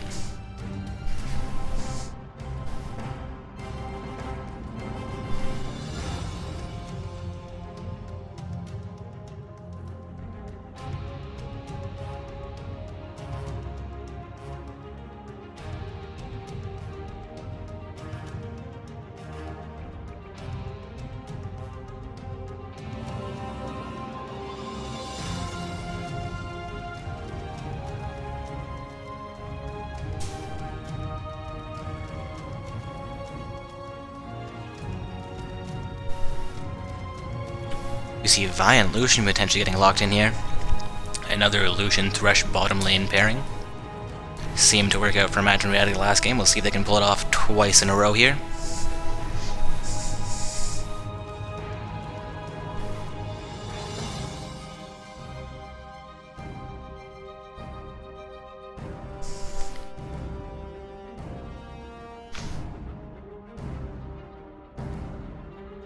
Alright, we had a question emailed to us. How do we prevent Smurfs from our amateur bracket tournament? We rely on our community to report things to us. If a player is playing in a way that is, not normal for their ELO, or if they have, say, 5 games played and are sitting in a weird position like bronze and playing really well, as well as if they have are sitting around gold 1 or gold 2 with a win ratio well above 50%. That means not that they are Smurfs necessarily, but that they are not accurately placed within their bracket in that case, which means we may ask them to play in higher level tournaments. We do our best to keep these events fair for you guys. We have some great teams coming out tonight. We do see a lot of gold level summoners. It means it would be difficult for a full bronze or silver team. It is unfortunately the nature of a tournament sometimes that there are difficult teams that come out.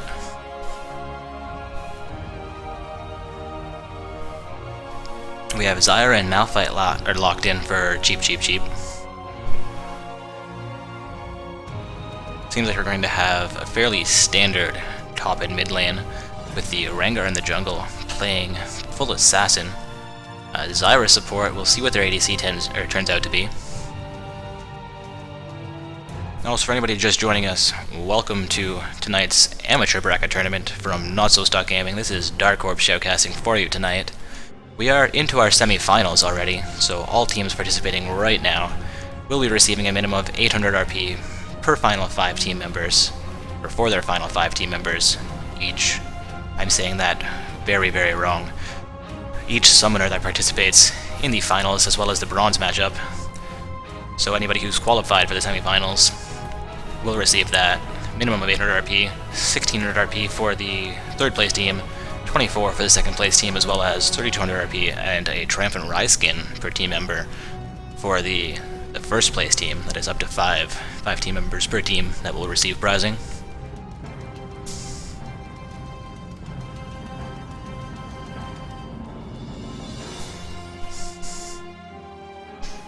Some hype in the Twitch chat.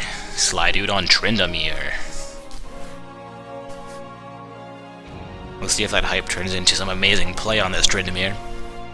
Tryndamere versus Malphite, not an easy matchup for Malphite. And we're into that spectator delay, guys. We do have 3 minutes until this match will officially begin. We are once again in the semi-finals of tonight's tournament, and this is a Not So Stock Gaming amateur bracket tournament, meaning summoners must be ranked bronze through gold in solo queue to participate. This is Dark Orb Showcasting for you guys tonight. We have two very, very strong team compositions coming out right now. The bottom line pairing of Zyra and Jinx give them a lot of crowd control, versus the Thresh Lucian, the only crowd control being off of that Lucian really, but he does have both Flay and Death Sentence to try and lock down his laning opposition for that Lucian to pump in that damage. Lucian, of course, being very good at pumping in the damage, especially after this rework. He can just dart around. Got a Tryndamere in the top lane versus the Malphite. My assessment says that Malphite might have a little bit of trouble against the Tryndamere. I'm going to turn to LoL Nexus and see, sorry, not LoL Nexus, Champion Select, to see if it agrees with me. It's going to look up that Tryndamere. Tryndamere is strong against. Malphite is actually not on the list of Tryndamere is strong against. Tryndamere is actually weak against Malphite, meaning Malphite might have an easy time with his Tryndamere. Not what I would have expected. Malphite being the number 3 counter for a Tryndamere. We also have Ziggs and Orianna in the mid lane. Two fairly strong champions, both of them based mostly on poke. Orianna relying slightly on that ball delivery service, though I am not as familiar with her mechanics as I should be.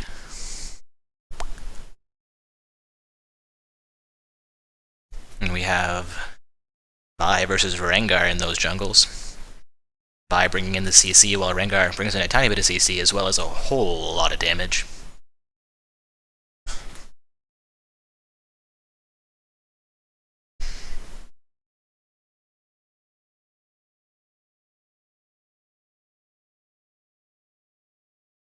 Well, I'm impressed. Hampton University has emerged victorious over Can We Please Surrender. Congratulations to Hampton University. We will be seeing you in the finals matchup. You do have a little while to wait as we're just getting this other semifinal game started.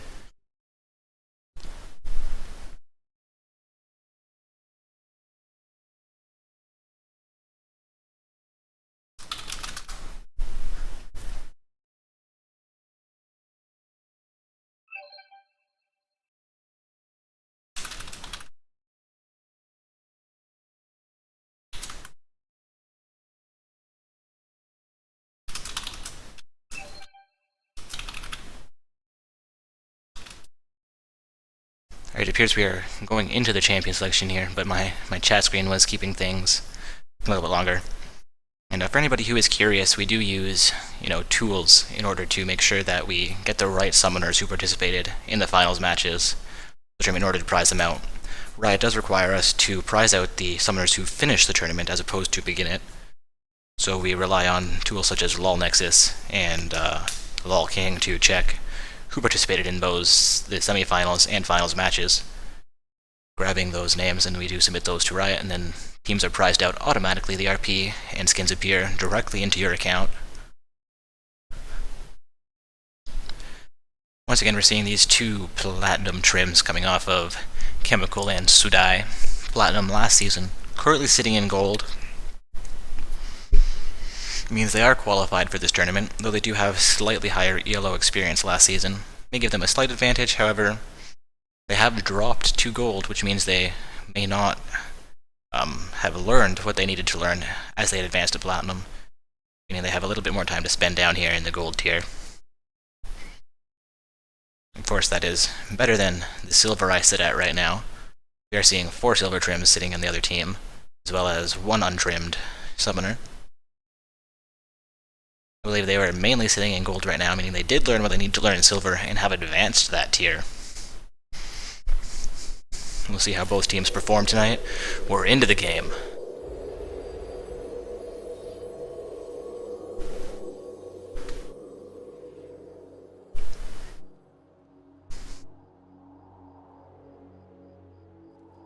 Ziggs picks up a Scrying Orb right off the bat.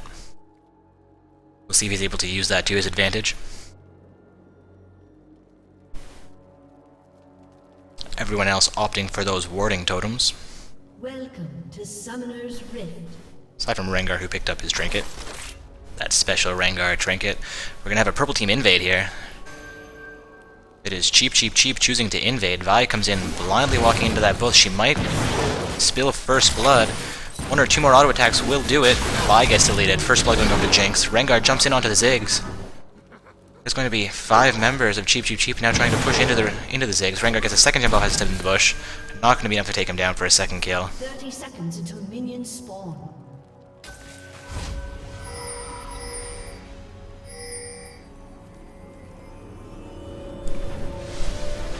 Not the situation that Imagine Reality was looking for there. However, they've come back from a worse deficit in the past. We'll see if they're able to capitalize on knowing the positioning of that Vi is once again on Imagine Reality, not Minions Cheap. have spawned. Cheap was in that bush. I just got a little bit confused by the positioning. Cheap choosing to retreat to their own jungle. Going to grab that blue for Rengar now that they've gotten first blood. Rengar starting blue potentially for those cooldowns as opposed to the mana, since he is not a mana champion.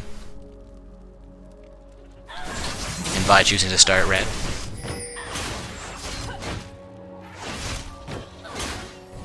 Tryndamere getting to the lane a little bit late. Malphite not actually farming yet though. We'll see if Tryndamere gets there before that first CS goes down. He will indeed get there and collect all of the experience.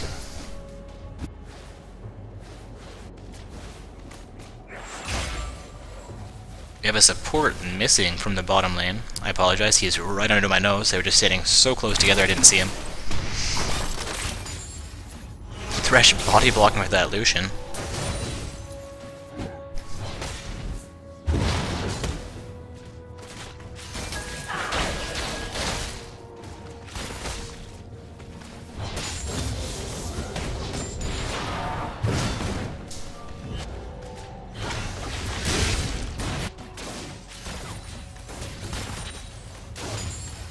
Vi and Rengar both picking up their second buffs in the jungle. No ganks at this 3-minute mark. Rengar picking out that top lane though, having taken his red buff before Vi gets her blue. Rengar now sitting in the bush, potentially going to jump in onto this Tryndamere, who is pushing awfully hard in this lane. Malphite goes in onto it. Rengar comes in from behind, misses his bolos. Malphite getting awfully low, 200 HP left. Trinity down to 200 HP, 100 HP. Runs the slide, spin to win, pops his heal, bolos come out, he's out of 100 HP again. Malphite not able to finish the deal. Vi now coming in on the Malphite, who has 100 HP, lands it on the Rengar and taking him into 3. This teamfight could go in favor of Imagine Reality. Malphite goes down, Rengar trying to escape with that 100 HP there. Fighting the bottom lane, Zyra getting awfully low, pops the heal. Vi unable to catch Rengar so far, she gets ready to jump in, jumps in and misses. One more attack, and Rengar goes down.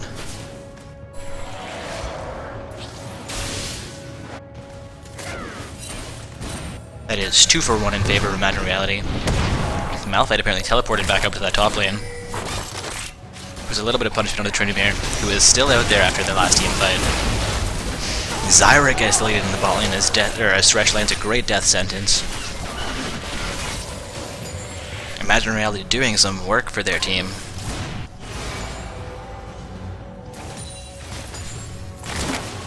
Clearly unhappy about spilling first blood, they've decided to take the next 3 kills, giving themselves almost a 1k gold advantage. Thresh flashes in onto the Jinx, but misses the flay, as I believe she did flash out as well, and Vi came in, not able to connect. Vi all over the map with these ganks right now. She cleared out her jungle a little bit slower than Rengar, but after picking up the Rengar kill as well as the Malphite kill, I believe.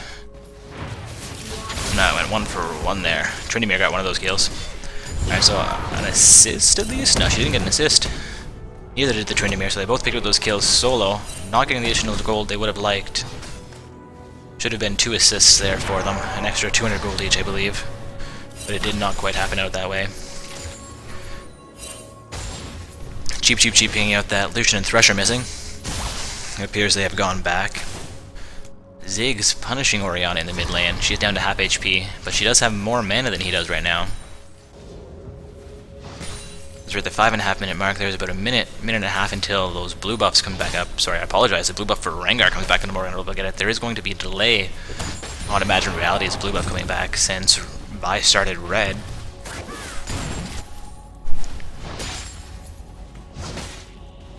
Only a 500 gold difference here. Zig's doing a great job of punishing Oriana.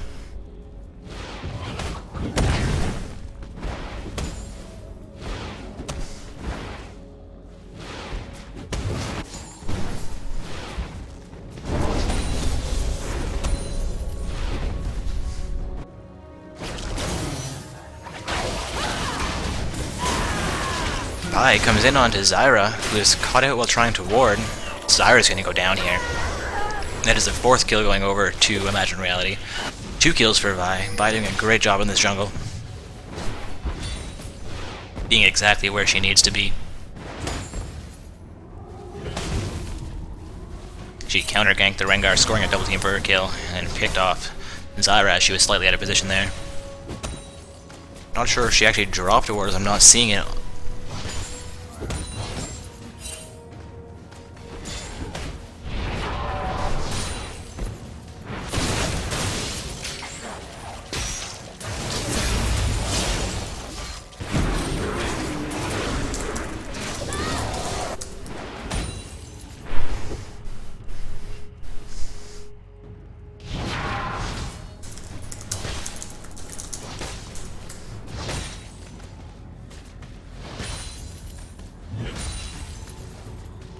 Got a Twitch chat comment that jungler doing work, especially after giving out first blood. Seems that Vi determined to make up for spilling first blood.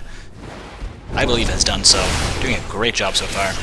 Lucian and Thresh now pushing on that bottom lane turret. Zyra back to try and defend it.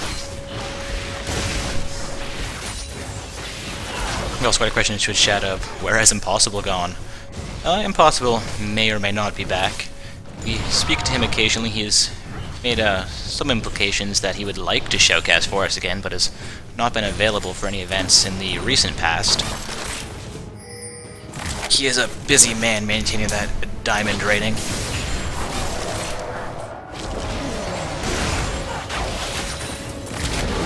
We have a double gank of the bot lane as Oriana comes down with the Rengar. Thresh is going to get deleted here. Lucian might go down as well. Let's see if they can catch up to him. The Ignite will not be enough.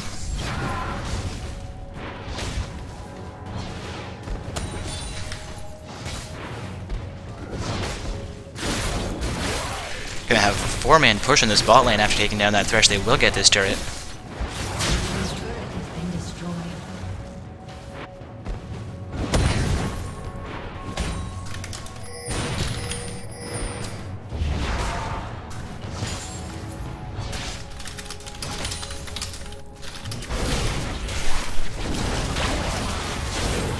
We have purple team setting up for a dragon now. They are successful taking that down. Potentially going to catch out this Vi here now. The 4-man push strategy working out very well from getting that turret and the first dragon of the game. They are down by 3 kills, however. They have evened out the gold score.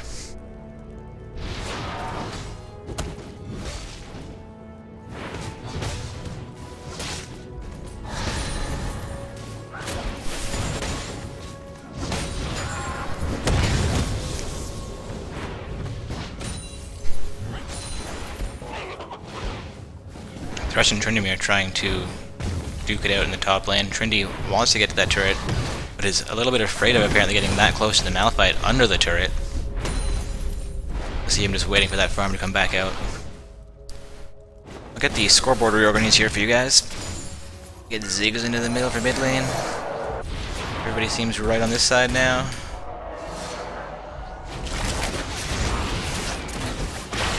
Using a tiny bit of action there.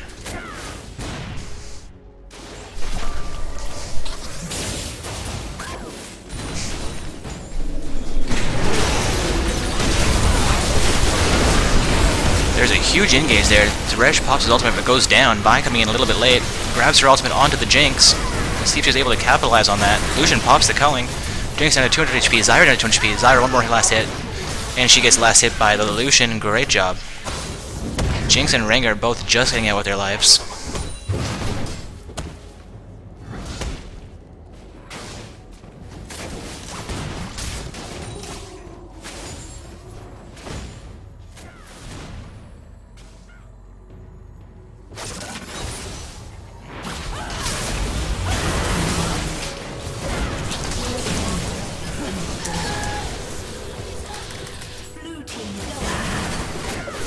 as we have a report that somebody may be smurfing. I'll look into that.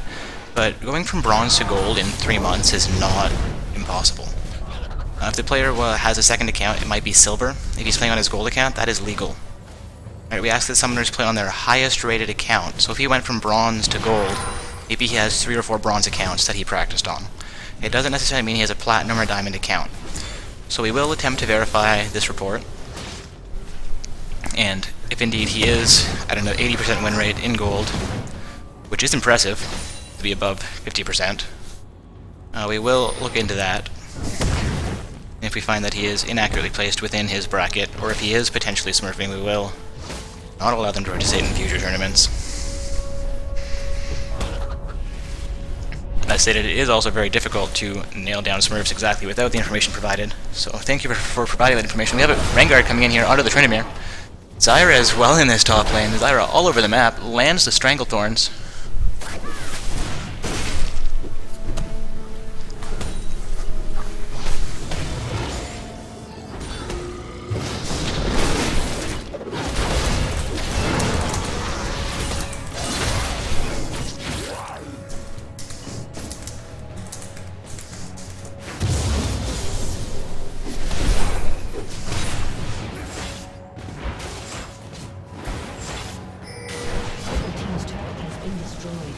And is the second turret going over to blue team, as well as 1 turret at purple team mistaken, for a total of 3 turrets going down this game. Death Sentence comes up but does not quite connect with the Jinx.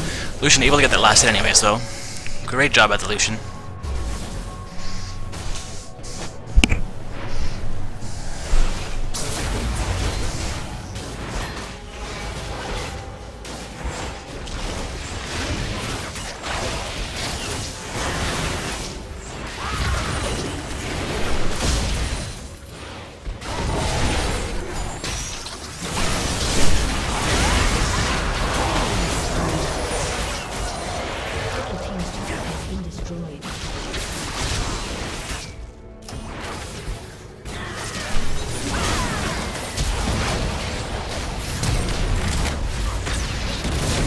A lot of action going on here as Imagined Reality picked up a couple more kills there.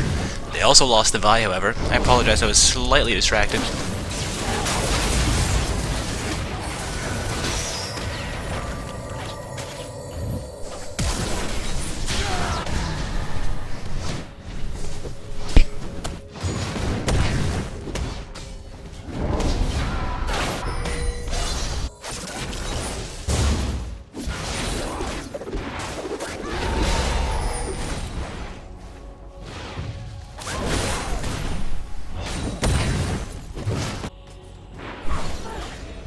Thrasher might go down to the Zyra. She can land the Stranglethorns there. He does go down even without the Stranglethorns.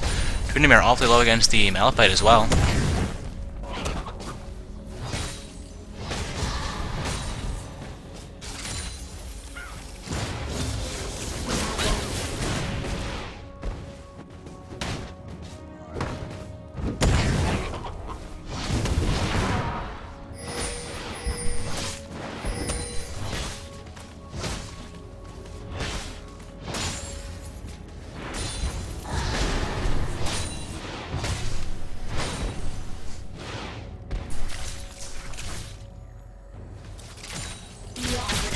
Ziggs picking up a blue buff from his Vi. Says thank you and walks back to mid lane.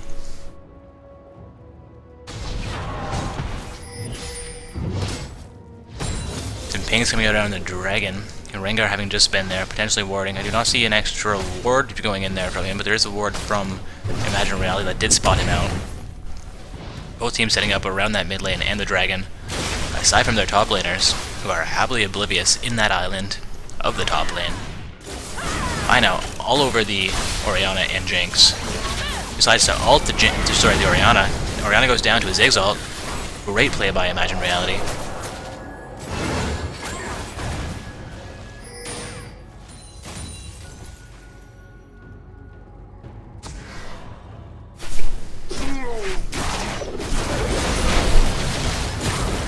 Ziggs gets caught out there, but flashes away to survive. And Vi and Thresher hammering away on the dragon. Rengar potentially coming in with Zyra and Jinx to respond to this, though. Let's see if it comes contested. Lucian getting caught out Vi coming in a tiny bit late. Lucian managed to dart away and pop his Cully. He will survive so far. Thresh now. A little bit ham pops his ultimate. Malphite comes in and deletes the Ziggs. Thresh goes down as well. Lucian eats a shard, but it's not going to be enough for Malphite to catch him.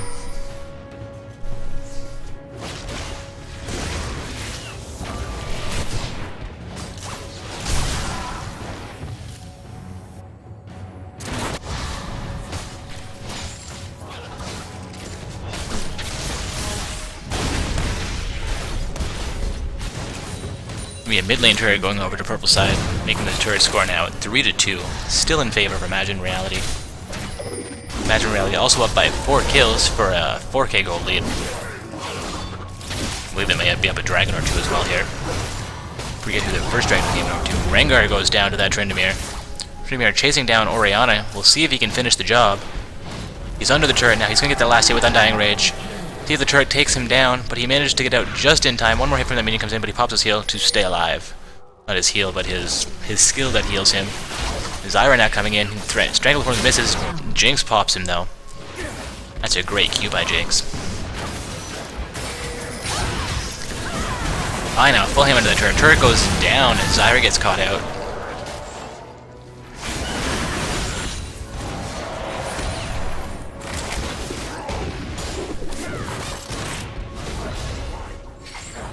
Imagine Reality force off that mid turret, not able to siege the mid inhibitor turret here at this point. They did just take that mid inner turret though. I'd call that a successful push, return the kill to no deaths. Now up by 5k gold, 2 turrets, 6 kills. Imagine Reality doing a great job once again this game.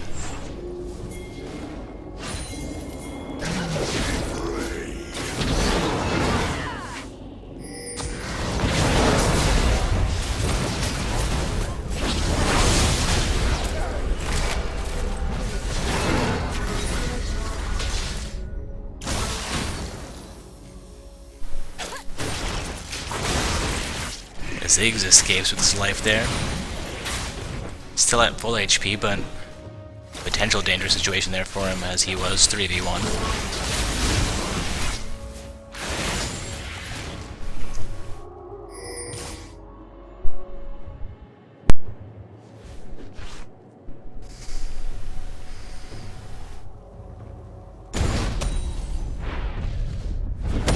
Ziggs coming in onto this Malphite. Malphite not going to try and get away from it, just content to farm.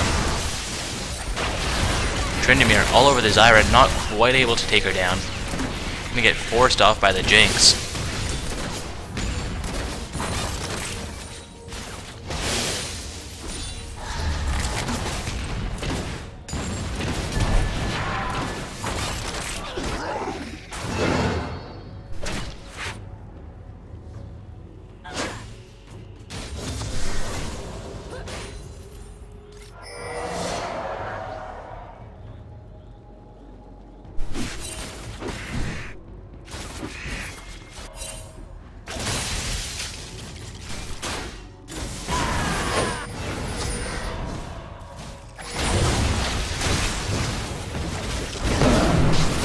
We do have an engage here. Thresh getting caught up by the Malphite ult gets deleted.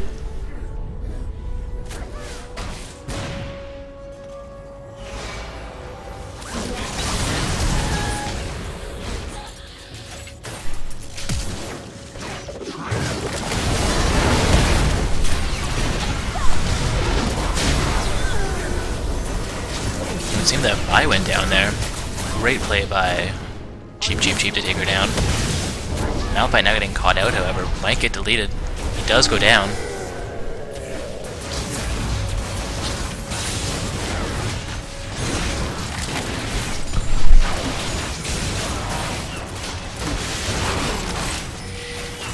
Tryndamere going ham to take down the Zyra. We'll see if he can catch up to this Jinx now. He does only have 100 HP. He pops his Undying Rage. See if he can get the last hit of Jinx quite in time.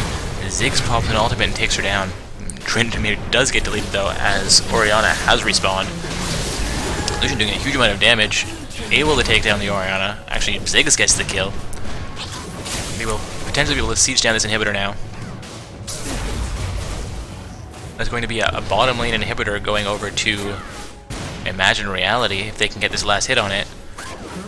That is the first inhibitor that you would generally want to take, according to our higher elo players, since it sets you up for the most pressure farthest from Baron. Means you're set up for Baron a little bit better than if you take any other inhibitor in the game. So that's a good choice made by Imagine Reality. Jigsaw comes in and takes down the Lucian as he's trying to get out, though.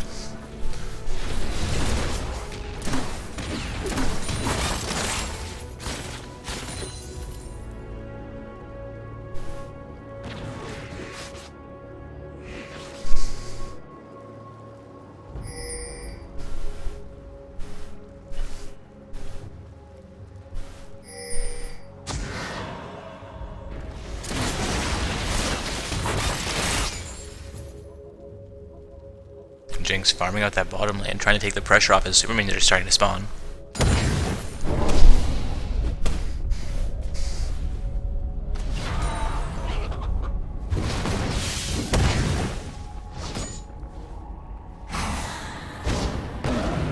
So again guys, for anybody not aware, this is a not-so-stock gaming tournament. We are in our amateur bracket right now, which means summoners are ranked bronze through gold. We are currently watching a semi-final game. The other semi-final game has actually concluded. We have an initiation. Rengar almost goes down, but pops his ultimate to get out. Hampton University sitting in a final slot waiting for this game to conclude. Get that bracket posted into chat. We are currently watching Imagine Reality on the blue side versus Cheap Cheap Cheap on the purple side.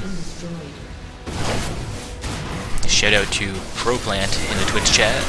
Hello to you too.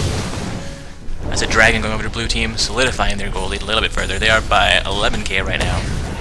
Tryndamere and Malphite duking out the top lane. Orianna and Jinx starting to respond to that, however, the rest of Imagine Reality is pushing in this mid lane. Zyra putting a little bit of damage on Tryndamere. Malphite having to go back to his base in order to get his HP back up.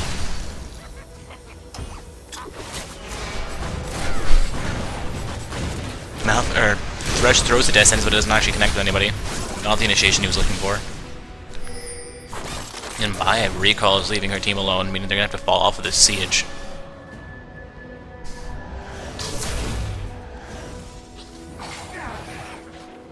Another Death Sentence coming out, not quite connecting with that Jinx. Jinx pulling out all the jukes.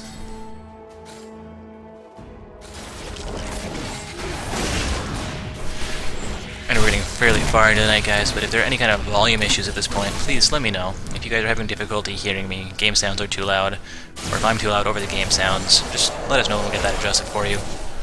So again, this is a not-so-stock gaming tournament. This is our amateur bracket tournament. It happens every Sunday night. This is Dark Orb Shoutcast Give Unite, and Bai's getting ready to come into this. We'll see if there's going to be an actual initiation. She does not actually go over that wall.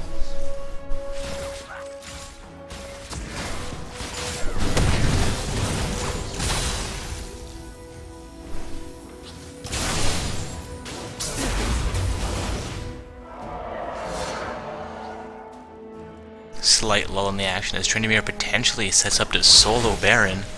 Rest of his team actually responding though, so he's not going to attempt to do that by himself. 24 minutes in the game, that would be difficult. He does have a static shiv as well as a Blade of the Rune King and IE, so he is doing a fair amount of damage, but does not have the lifesteal. Well, he has some lifesteal, but not as much lifesteal as he would need to remain fully healthy soloing that Baron. And that's a Nexus turret going over to Imagine Reality from the minions. A double kill there. Zyra and Orianna both go down. Double kill for the Vi. Both Vi and Lucian showing very impressive scores here, 9 and 2 as well as 7 and 3.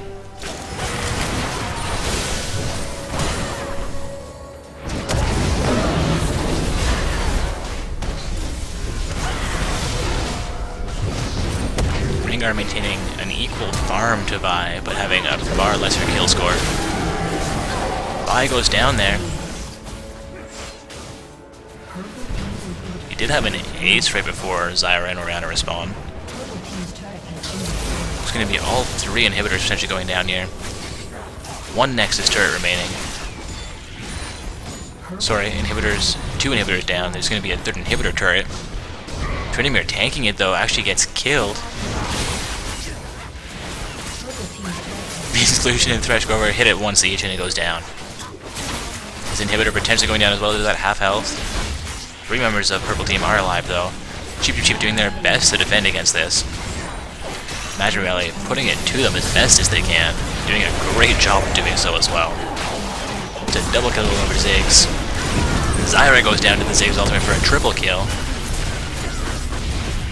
Ziggs putting a huge amount of damage onto Rengar, gets his Quadra. We'll see if we can get the last hit onto Malphite as well. Malphite trying to pull out some jukes. Ziggs getting off the lows, he takes a couple turret hits, has to flash into the turret range, takes one more turret hit and is forced to back off. Lucian stepped into that pool, takes half of his health in 1 second. Well, a quarter of a second. No Penta, no Penta. Malphite does not go down. That will allow them to potentially end this game though. Members of Purple Team coming back up. Vi's gonna die, but we'll see if they can get enough damage onto the Nexus before Ultra Team is able to defend this.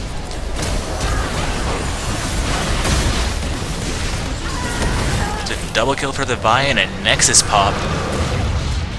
Imagine Reality has won their semi-final placement game, meaning they are advancing to the finals to face Hampton University, while Cheap will battle it out versus Can We Please Surrender in the bronze matchup. Congratulations, Imagine Reality, you have defeated Team Cheap. And you will be advancing to the finals round. That is 1, 2, 3 games in a row. You have come out victorious. An impressive showing so far. See if you can do it once more versus Hampton University, or if Hampton University also coming out of the semifinals with a 3-win streak will turn into a 4th win and emerge victorious versus the powerful Imagine Reality. Get that bracket posted in the chat as I get the updates done, guys, and I will find us a place in the match here. Get our finals match started up momentarily. As I look back at Twitch chat, I see cries for the penta kill. Yeah, Malphite just would not go down there for him. He wanted it. We have Imagine Reality. I do believe Chemical is the member from Imagine Reality I've been speaking with. I also think I may have a member of Hampton University on my friends list, so I'm going to double check this while we get things started up here. I have an invite already, so we're all good. Yes, I do have members of Hampton University team on my friends list. I recognize those guys from previous events. They've been great competitors. I do not believe they've actually made it to a semi-final game, so to see them in the finals matchup is quite impressive.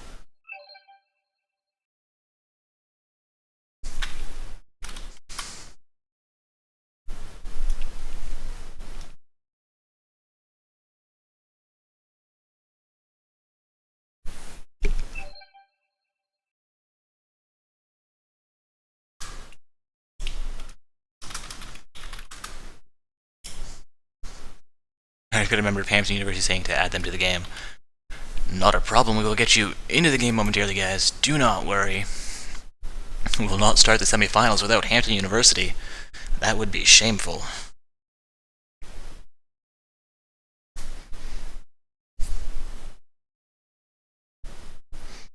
Got some number pray for Hampton in the Twitch chat. Got some Hampton hype. Will Hampton emerge victorious over Imagine Reality? Can it be done? Will Imagine Reality be defeated?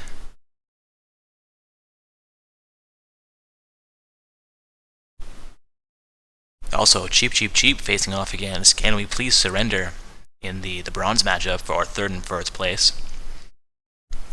3rd and 4th place competing to decide who gets 1600 RP per team member, as well as who gets 800 RP per team member. 3rd place getting the 16, 4th getting the 8. In the finals matchup we're going to be watching is to determine who gets the illustrious Trumpet Rise skins for all of their 5 team members, as well as 3200 RP apiece, and who gets just 2400 RP per team member, though that is quite the consolation prize.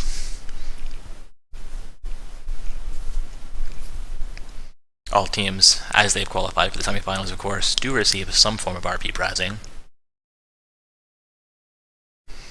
Just trying to get this game started up here, waiting for everybody to get invited.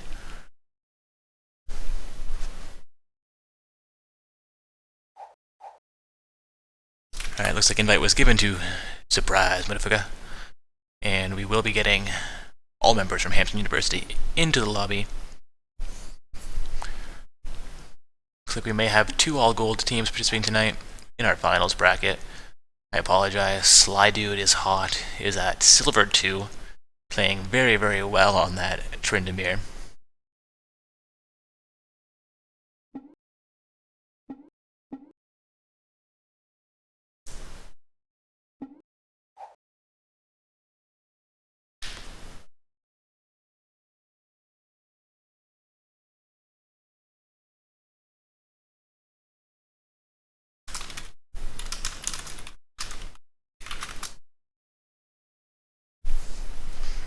We do have 5 members from both teams into the lobby, getting this game started momentarily.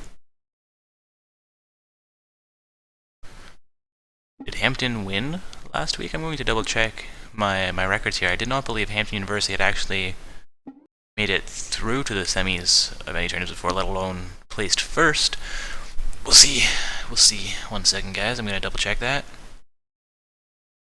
If so, congratulations to them on their first place victory last week.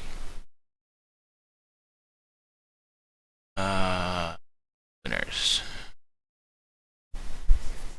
July 13th tournament was indeed won by Hampton University, so congratulations, Hampton University. We'll see if you can emerge victorious 2 weeks in a row.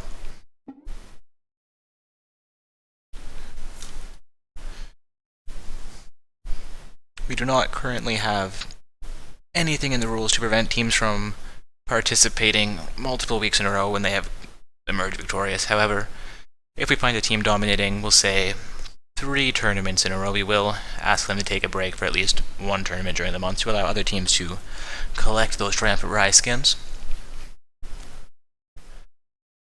However, Hampton University not yet in risk of this. This is only their second time in the semifinals, sorry, into the finals. So we'll see if they can emerge victorious a second week in a row, if Imagine Reality will remain undefeated, or there is no real third alternative, I suppose. One of these teams has to lose by the end of this game. Though, having gotten this far, I would say they're all going to be winners in one way or another, getting some form of RP for their participation.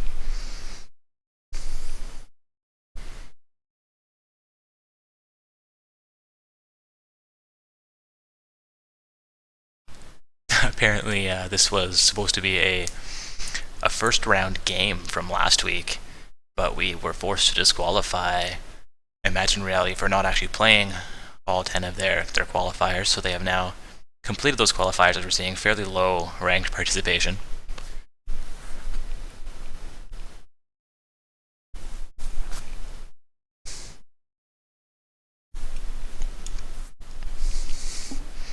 Which means having completed those qualifiers, they are able to participate tonight, and they have done extremely well.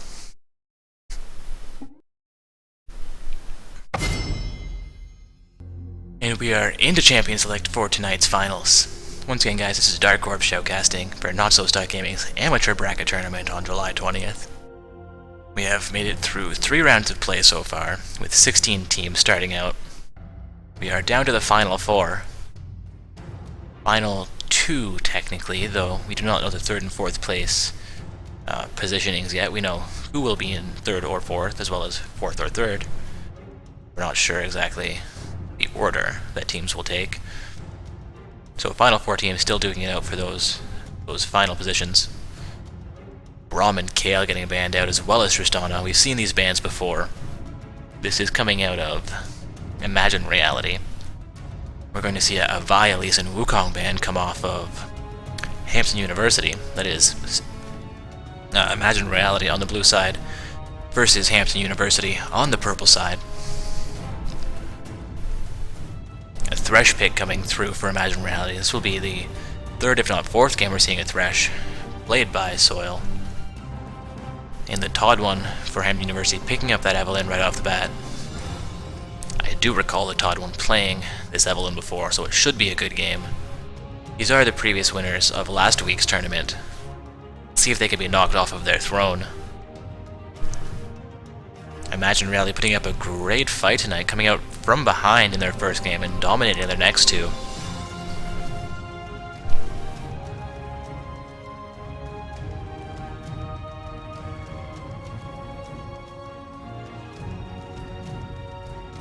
We're going to see at least Sin picked out for Imagine Reality. I believe we've only seen their jungler playing Vi so far tonight.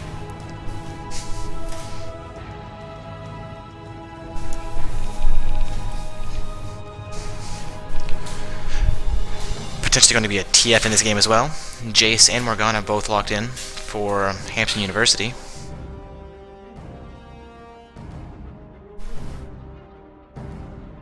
Just waiting on Slydude to make that champion selection. Appears to be a Sin Sao in the top lane.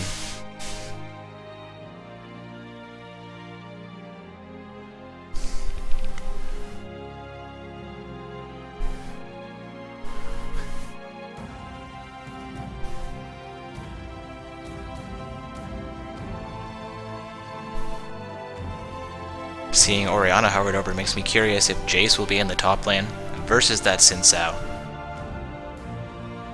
Seems to be the most likely situation right now. Orianna getting swapped out for a Zed means it could be either Jace or Zed in that mid lane, as Orianna does indeed get picked. We're gonna have to wait out this. He does lock in the Orianna, since we're likely going to see a Jace in the top lane, Orianna mid. So it would likely be an Orianna versus Twisted Fate, as well as a Sin Sao versus the Jace. Lee Sin being the most likely jungler and showing that smite, as well as Evelynn. Once again, guys, this is the finals of tonight's amateur bracket tournament from Not So Stock Gaming. This is Dark Orb showcasting for you still. Had a great night so far. Let's get some hype in that Twitch chat. Hampton University or Imagine Reality, who will emerge victorious? It is Imagine Reality on the blue side, Hampton University on the purple side. 20 seconds remaining for these guys to trade those champions around, lock in those summoner spells, etc. And then 3 minutes of spectator delay, and we'll be into our finals matchup.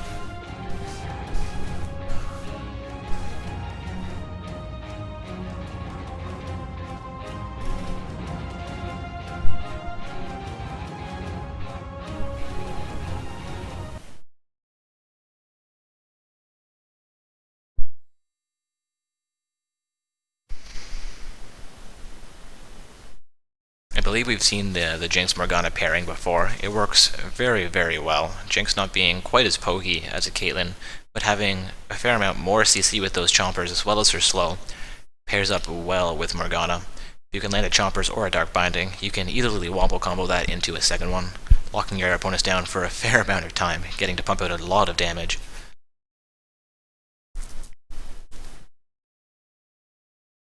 And that's going to be against the Lucian Thresh combo in the bottom lane. Thresh traditionally has a fair amount of trouble with Morgana.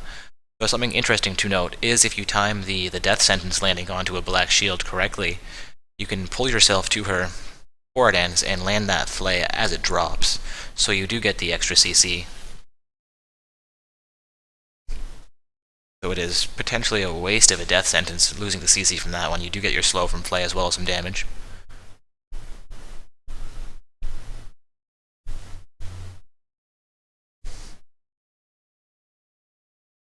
Minute and a half of spectator delay remaining here, guys. I'm going to run super quick and grab a drink, and I'll be right back as the match begins. I apologize.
despair as we are into the load screen.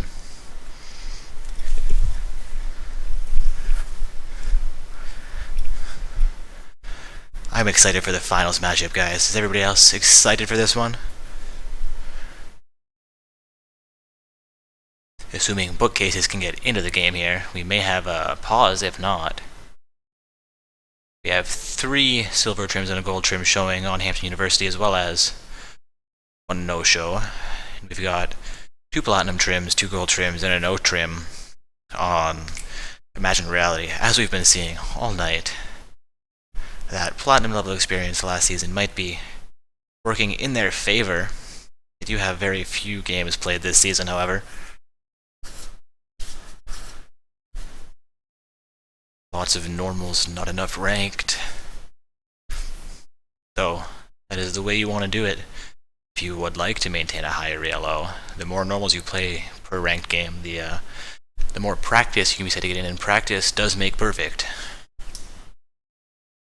Do not follow my example and play pretty much straight ranked games without warming up, no matter how tired you are. It is counterintuitive and will keep you locked down at the bottom of bronze much longer than you would like to be. Though that stated, I have successfully farmed my way from bronze 5 to silver 5, as well as created a secondary account, which I did seed to silver 1, though I have dropped to silver 2.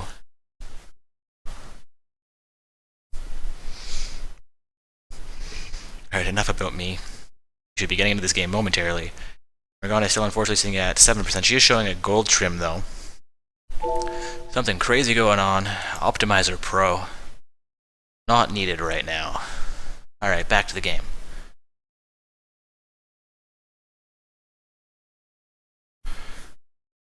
Morgana slowly loading in here. Actually going to get there before we actually hit the champion, or hit the Summoner's Rift, I should say.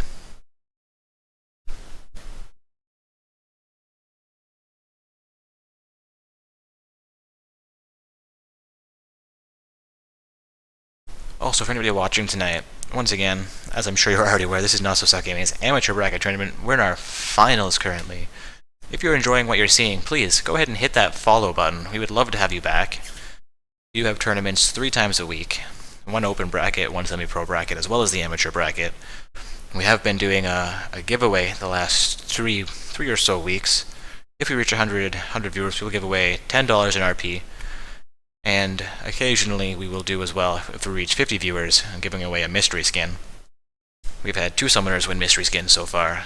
I do not believe we... Actually, I do believe we reached 100 the one time, and 1 RP code was given out.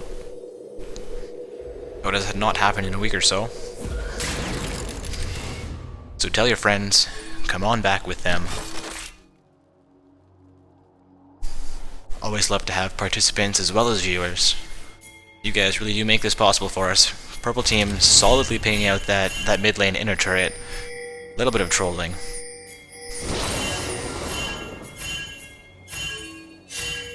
Welcome to Summoner's Rift. And we have officially been welcomed to the Summoner's Rift, 30 seconds into the game. Purple team setting up for a strong invade here, potentially. Morgana drops the ward in that Pixel Bush. Pixel Bush being the name of the little bushes outside of both Baron and Dragon. Lee Sin lands a Q on and Morgana turns her around. We'll see if he jumps in. Does not have that Lee syndrome. I like it when they scream. Morgana going back for one reason or another. Does have time to run back out and get to that blue buff for the leash, hopefully. I believe 50 seconds is more than enough.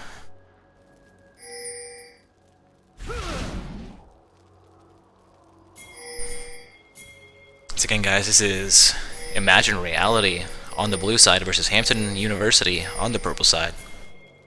This is the finals of tonight's tournament. Both teams fielding pretty much an all-gold roster with, I believe, 1 silver summoner apiece.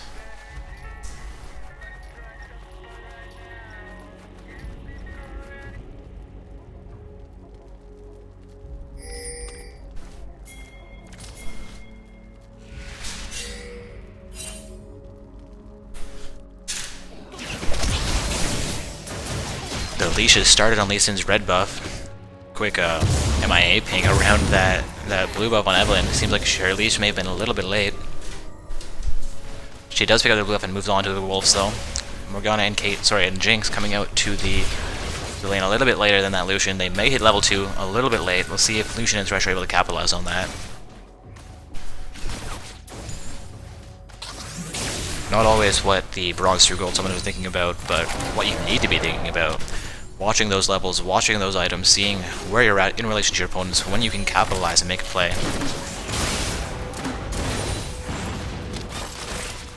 Of course, all while watching your positioning and not getting yourself caught out and killed or chasing too far. The dangers of going ham. Morgana throws the Dark Bind, but it's not quite long enough to connect with Thresh. Morgana pushing the mid lane. Evelynn potentially coming up to counter farm this Lee Sin in the jungle, but she's going to be a little bit late as he just finished that blue. She's not going to catch him there. She may follow him around though, potentially going for large Wraith instead. Lee Sin way out of his jungle now. Coming across for a mid gank as Orianna is pushed in fairly far. Comes in behind the Orianna, lands his Q, jumps to her. If a stun comes out of TF, a huge amount of damage, she's down 200 HP, but Lee Sin's forced to follow. TF flashes in under the turret though, and Orianna gets first blood. A misplay by the TF there. That's what I'm saying about need to watch your positioning.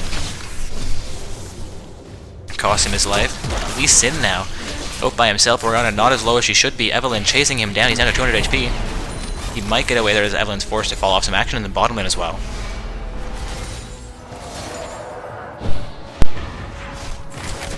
Bottom lane now pushed in. Jinx throws the chompers. One appears to land on the Lucian. He's down to half health. We have a huge fight in the top lane, and Xin Zhao might go down. He does go down. Base goes down to about 100 HP as well. Does not take the extra turret hit to get killed. Jinx down to 100 HP now. Lucian flashes after her. She pops her heal. He's gonna have to grab the lantern from Thresh to stay alive. Does not pick up a kill in the bottom lane. Hampton University ahead by 2 kills, up by 1k gold. A great showing so far by these guys. Imagine Reality in their traditional early game deficit. We'll see if they make another comeback.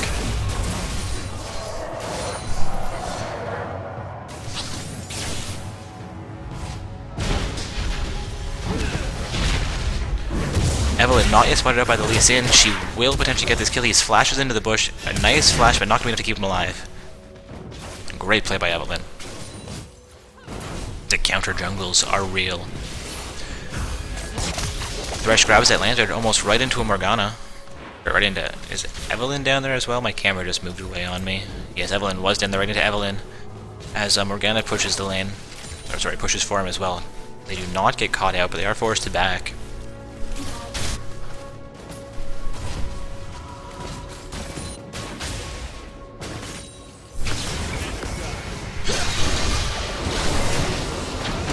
Xin Zhao taking some pressure on the top lane from Jace.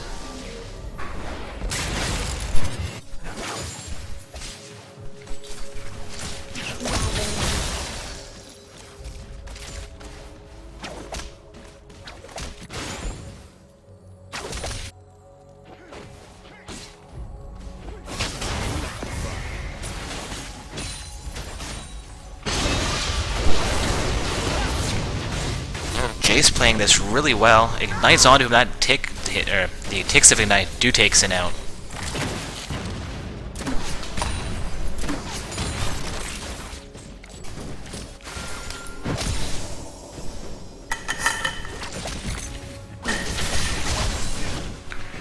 Bit of a skirmish in this mid lane. Orianna seems to be doing some work against the TF.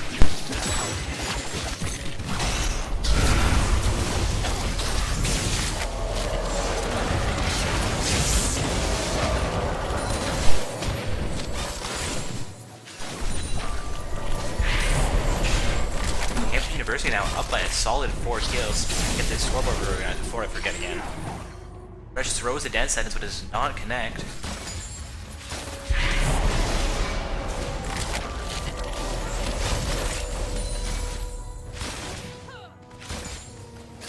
Alright, scoreboard reorganized. Azure Valley underperforming right now. We'll see if they can make a comeback. Might be getting tired having just won 3 games in a row. It's quite intense. I apologize, my mic got shifted up there. My sound should be back to normal now if it was having issues a moment ago. Orianna pushing in the TF. Xin Zhao pushing his top lane, but not making the plays against the Jace that he wants to. Jace doing a great job of shutting him down up there. Outfarmed by 25, has officially double Sin's farm. He's at, sorry, Jace at 50 compared to Sin's 25. Makes him officially double Sin's farm, as well as up by 2 kills.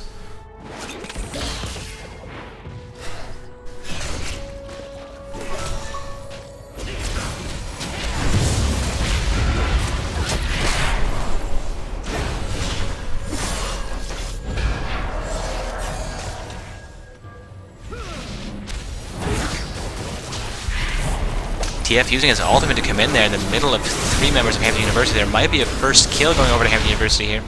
Sorry, coming out onto Hampton University here. TF gets the card out. There's a stun there, and Orianna goes down to Lee Sin. The comeback for Imagine Reality has begun.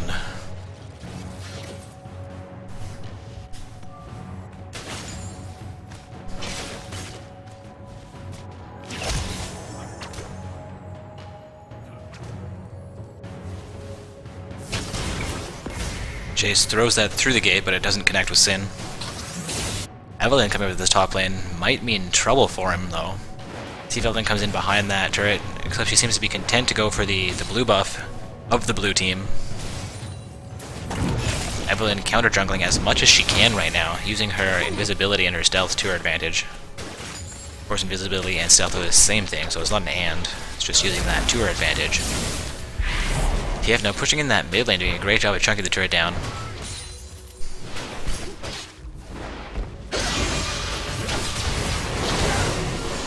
Xin Zhao taking a huge amount of pressure from this Jace. Jace getting awfully close to the turret, see if he will go in for that. Almost takes a turret hit there. We see the line from that turret go onto it, but he steps back just in time to not take the hit.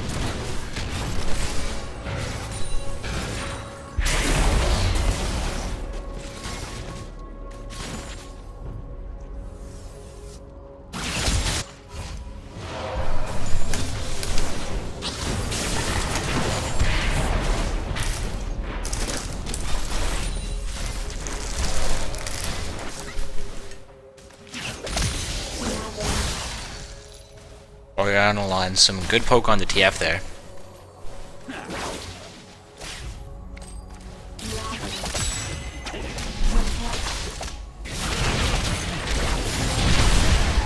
Seems like there's a fight, and Lee Sin takes out the Orianna. I look away for half a second, and I miss a kill. Imagine Reality continuing to make that comeback until Evelynn comes into that mid lane, takes down TF, see if she can take down Lee Sin as well, doing a huge amount of damage. The Ignite comes out, he flashes to try and get away, she flashes to catch him, and that's a double kill for Evelynn.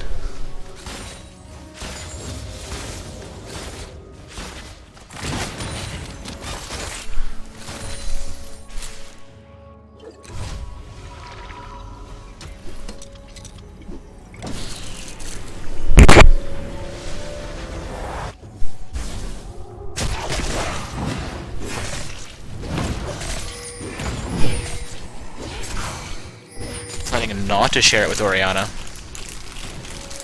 Orianna, of course, 1-2-1 right now to Evelynn's 3-0. Seems like she might be able to put that to better use on Orianna, who may actually lose it to the opposition. Potentially a good choice for their team. Hampton University now sitting 6-2 as far as kill score goes. Up by a solid 3k goal at the 10-minute mark. Thresh lands a death sentence on Morgana. Black Shield comes out. Thresh pops his ultimate. Morgana pops her ultimate as well. Morgana down to 200 HP. She flashes out. Evelynn is in the bottom lane. Jinx is there now as well. Once again, no kills in these bottom lane exchanges.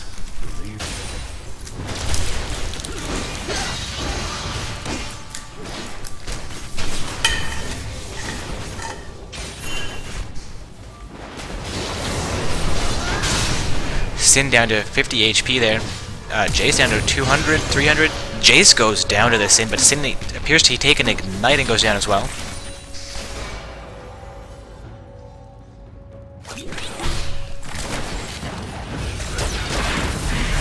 Evelynn in behind that bottom lane turret. Morgana taking turret hits. Jinx now taking turret hits. Morgana gets out alive. Evelynn 2 turrets deep on Delusion, who gets out with like 50 HP. That is luck. Or skills. Lee Sin now onto the Morgana. She is spotted out by TF. I'm not sure if this is passive or his ultimate or not his ultimate. I forget exactly how he reveals people. Not a TF player myself. And Thresh has actually survived that exchange as well, even with the 3 members versus just him for a moment. Lee Sin and TF getting there just in time to save his life. A good amount of cooperation coming out of Imagine Reality to keep that bottom lane turret alive, as well as Lucian and Thresh. Lucian escaping either by skill or by luck behind that turret with just a tiny bit of HP. One more auto attack would have taken him down. Hampton University now chunking out this mid lane turret. They might actually get this down. They do get that mid lane turret. That is the first turret of the game going over to Hampton University in the mid lane. There's an engage in that top lane as Sin Sao goes on to Jace. Jace doing a huge amount of damage to him though.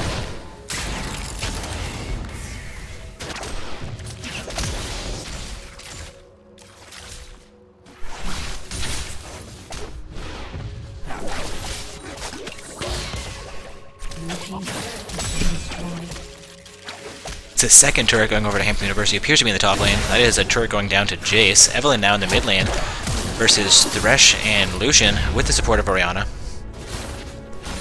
They're going to fall off of that engage.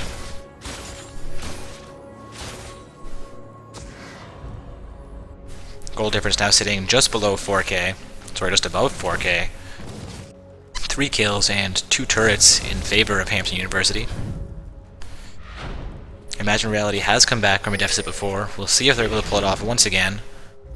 A little bit of contest around the Dragon Pit. Thresh lands a great death onto Morgana. There's action in the mid lane as well as Jace is onto Lucian. Lucian forced to fall off and is going to recall.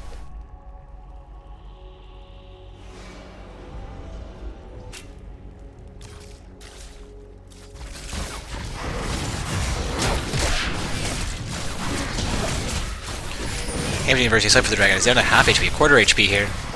Lee Sin in position to try and intercept it, but he's not going to be able to get that last hit. Evelynn smites down the Dragon to secure it for her team. It's the first or second Dragon of the game, I do not recall, but it goes over to Hampton University. TF eats the Q from Jinx, and he will get deleted. Morgana picking up the last hit there. Kill secured. Great job by Hampton University. Showing their dominance here.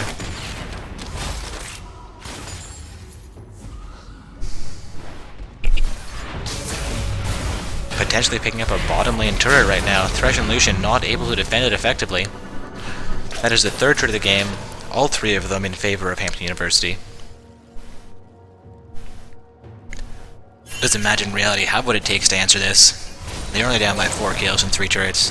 All of those being outer turrets. Sin Sao now trying to push in this top outer turret, see if he can even it out a tiny bit. Hampton University being up by 6k gold right now.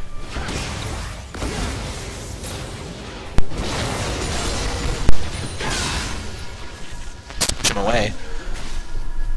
Evelynn coming up to the top lane, but not quite in range to catch this Sin Sao.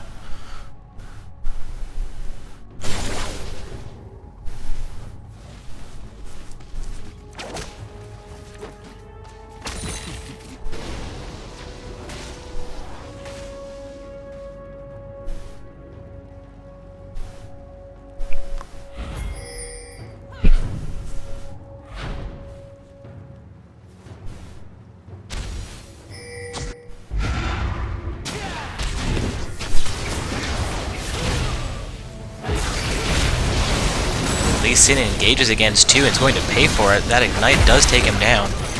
Evelynn now in against 2. Sorry, 2v2 here. Evelynn gets deleted, but so does the TF she's fighting. Sin Sao takes down Jace there.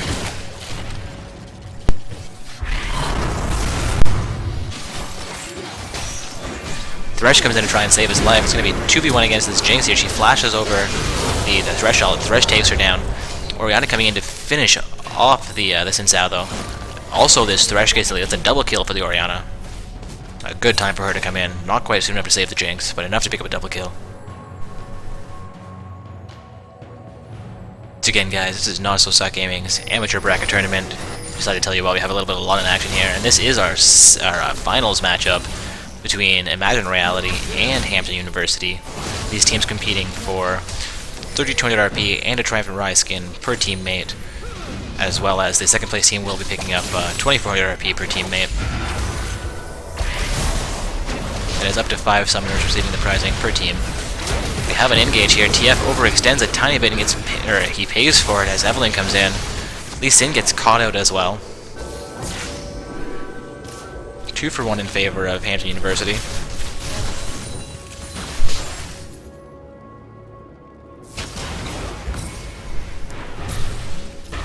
Dark Binding comes in and lands, but it's not going to be enough for an engage as he is behind the turret when it lands on him. Did not see who that connected with.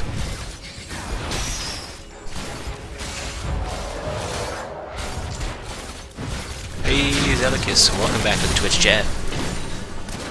Why is your moderator tag not showing? I will OP this user once again, just in case. And Jace has Tiamat. Jace, looking at the scoreboard here, he does indeed have a Tiamat. That comment was from Twitch chat. I was not actually paying attention as closely to the items as I should be. I'm not familiar with Jace builds. Orianna goes down to the Lee Sin. Seems like Hampton University may have pushed that a tiny bit too hard, trying to capitalize on their advantage. As I was saying, I'm not completely familiar with Jace or his builds, so I'm not sure if Tiamat is an odd itemization for him. Evelynn comes in, deletes the Thresh, but goes down for it. Jace comes in behind her, might be able to clean this up, picks up 1 kill for sure. Lucian goes down. TF tries to escape with his life as Lee Sin gets away as well. A Jinx ult comes in and just misses the Twisted Fate. Twisted Fate decides to turn around, stuns the Jace.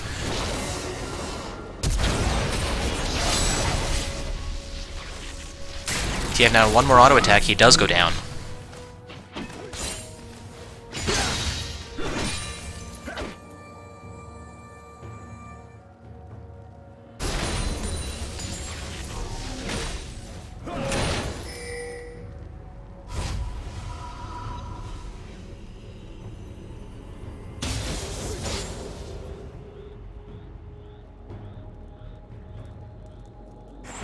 Sin's now looking to push this top lane, but Orianna is there to respond. We'll see if he can take her down or if she's going to be successful in this defense.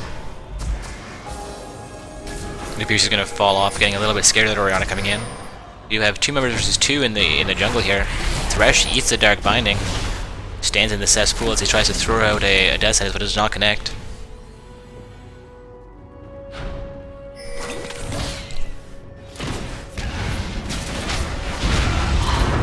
Lee Sin in there, 3v1. TF comes in a tiny bit late, Thresh right behind him. Jace comes into this fight, making it 4v3. Thresh lands a Death Sentence, but it's not going to be the move he wanted. The Dark Binding comes in and misses. Jace throws his, I believe it's a Q, but it misses as well, meaning TF and Thresh will both escape with their life. As I say that, Jinx throws her ultimate right in there and takes down TF. It's a well-placed Death Rocket. Super Mega Death Rocket, I believe it's called.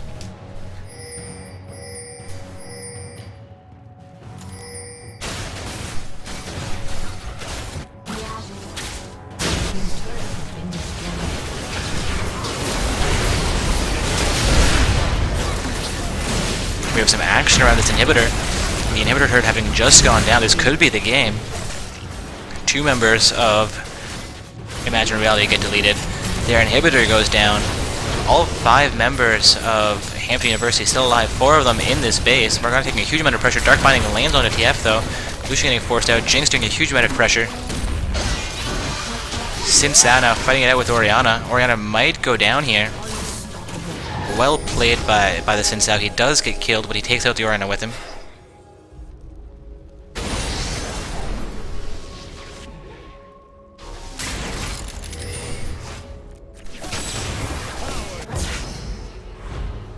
Hampton University now setting up for a dragon. It does not appear that Imaginary Reality will be able to defend against this or contest it, though they are coming out. There's a ping towards that dragon from Hampton Sorority from Imaginary Reality. We'll see if they can get there in time.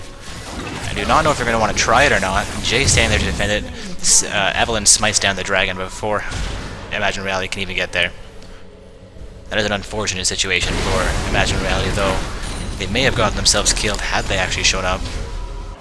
We're going awfully low, however, so it could have been at least 1 kill for them.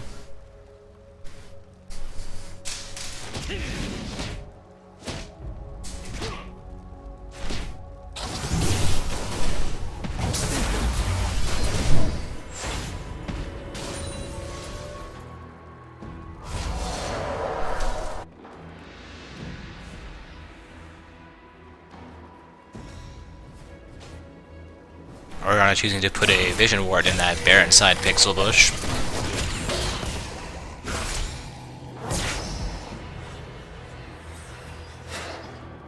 The team's turret has been destroyed. I believe that was a bottom lane turret going down to Lucian and Thresh, the first turret of the game in favor of Imagine Reality. Imagine Reality right now down by 12k gold at the 22-minute mark. Hampton University putting on a strong showing tonight. Both of these teams currently undefeated, having made it to the finals matchup. One team, however, does have to lose, unfortunately. There will be a Nexus pop. We can't say who the Nexus pop will be from, but there will be one. Blue team's turret has been destroyed. Blue team's turret has been destroyed. I just heard two blue team turrets drop. Those appear to be in the bottom lane. Sorry, it could have been an inner in the top and an inner in the bottom. That was indeed an inner in the top and an inner in the bottom, as there are 4 members pushing that bottom lane. And Jace took down that top lane inner turret. It's going to be an engage under the turret. There's going to be 3 deaths on Imagine Reality's side. I believe that was 2 in that team fight. I didn't see who the first team member to go down was. We have Hampton University chasing down the TF. He will survive getting into the pool, though. It could cost him to push that hard. There is the inhibitor turret going down. It's going to be the third inhibitor of the game. This could be the game. So many super minions. 1 Nexus turret. 2 Nexus turrets. Imagine Reality putting up a huge defense here. 3 members of Hampton University get deleted. Morgana is so low. Only Jace really alive, but that is the Nexus pop in favor of Hampton University, becoming the 2-time winners of our amateur bracket tournaments. That is 2 victories in a row, guys. Congratulations on your performance tonight. Congratulations to our runner-up team as well, Imagine Reality. I will double check our rosters. It seems like Cheap.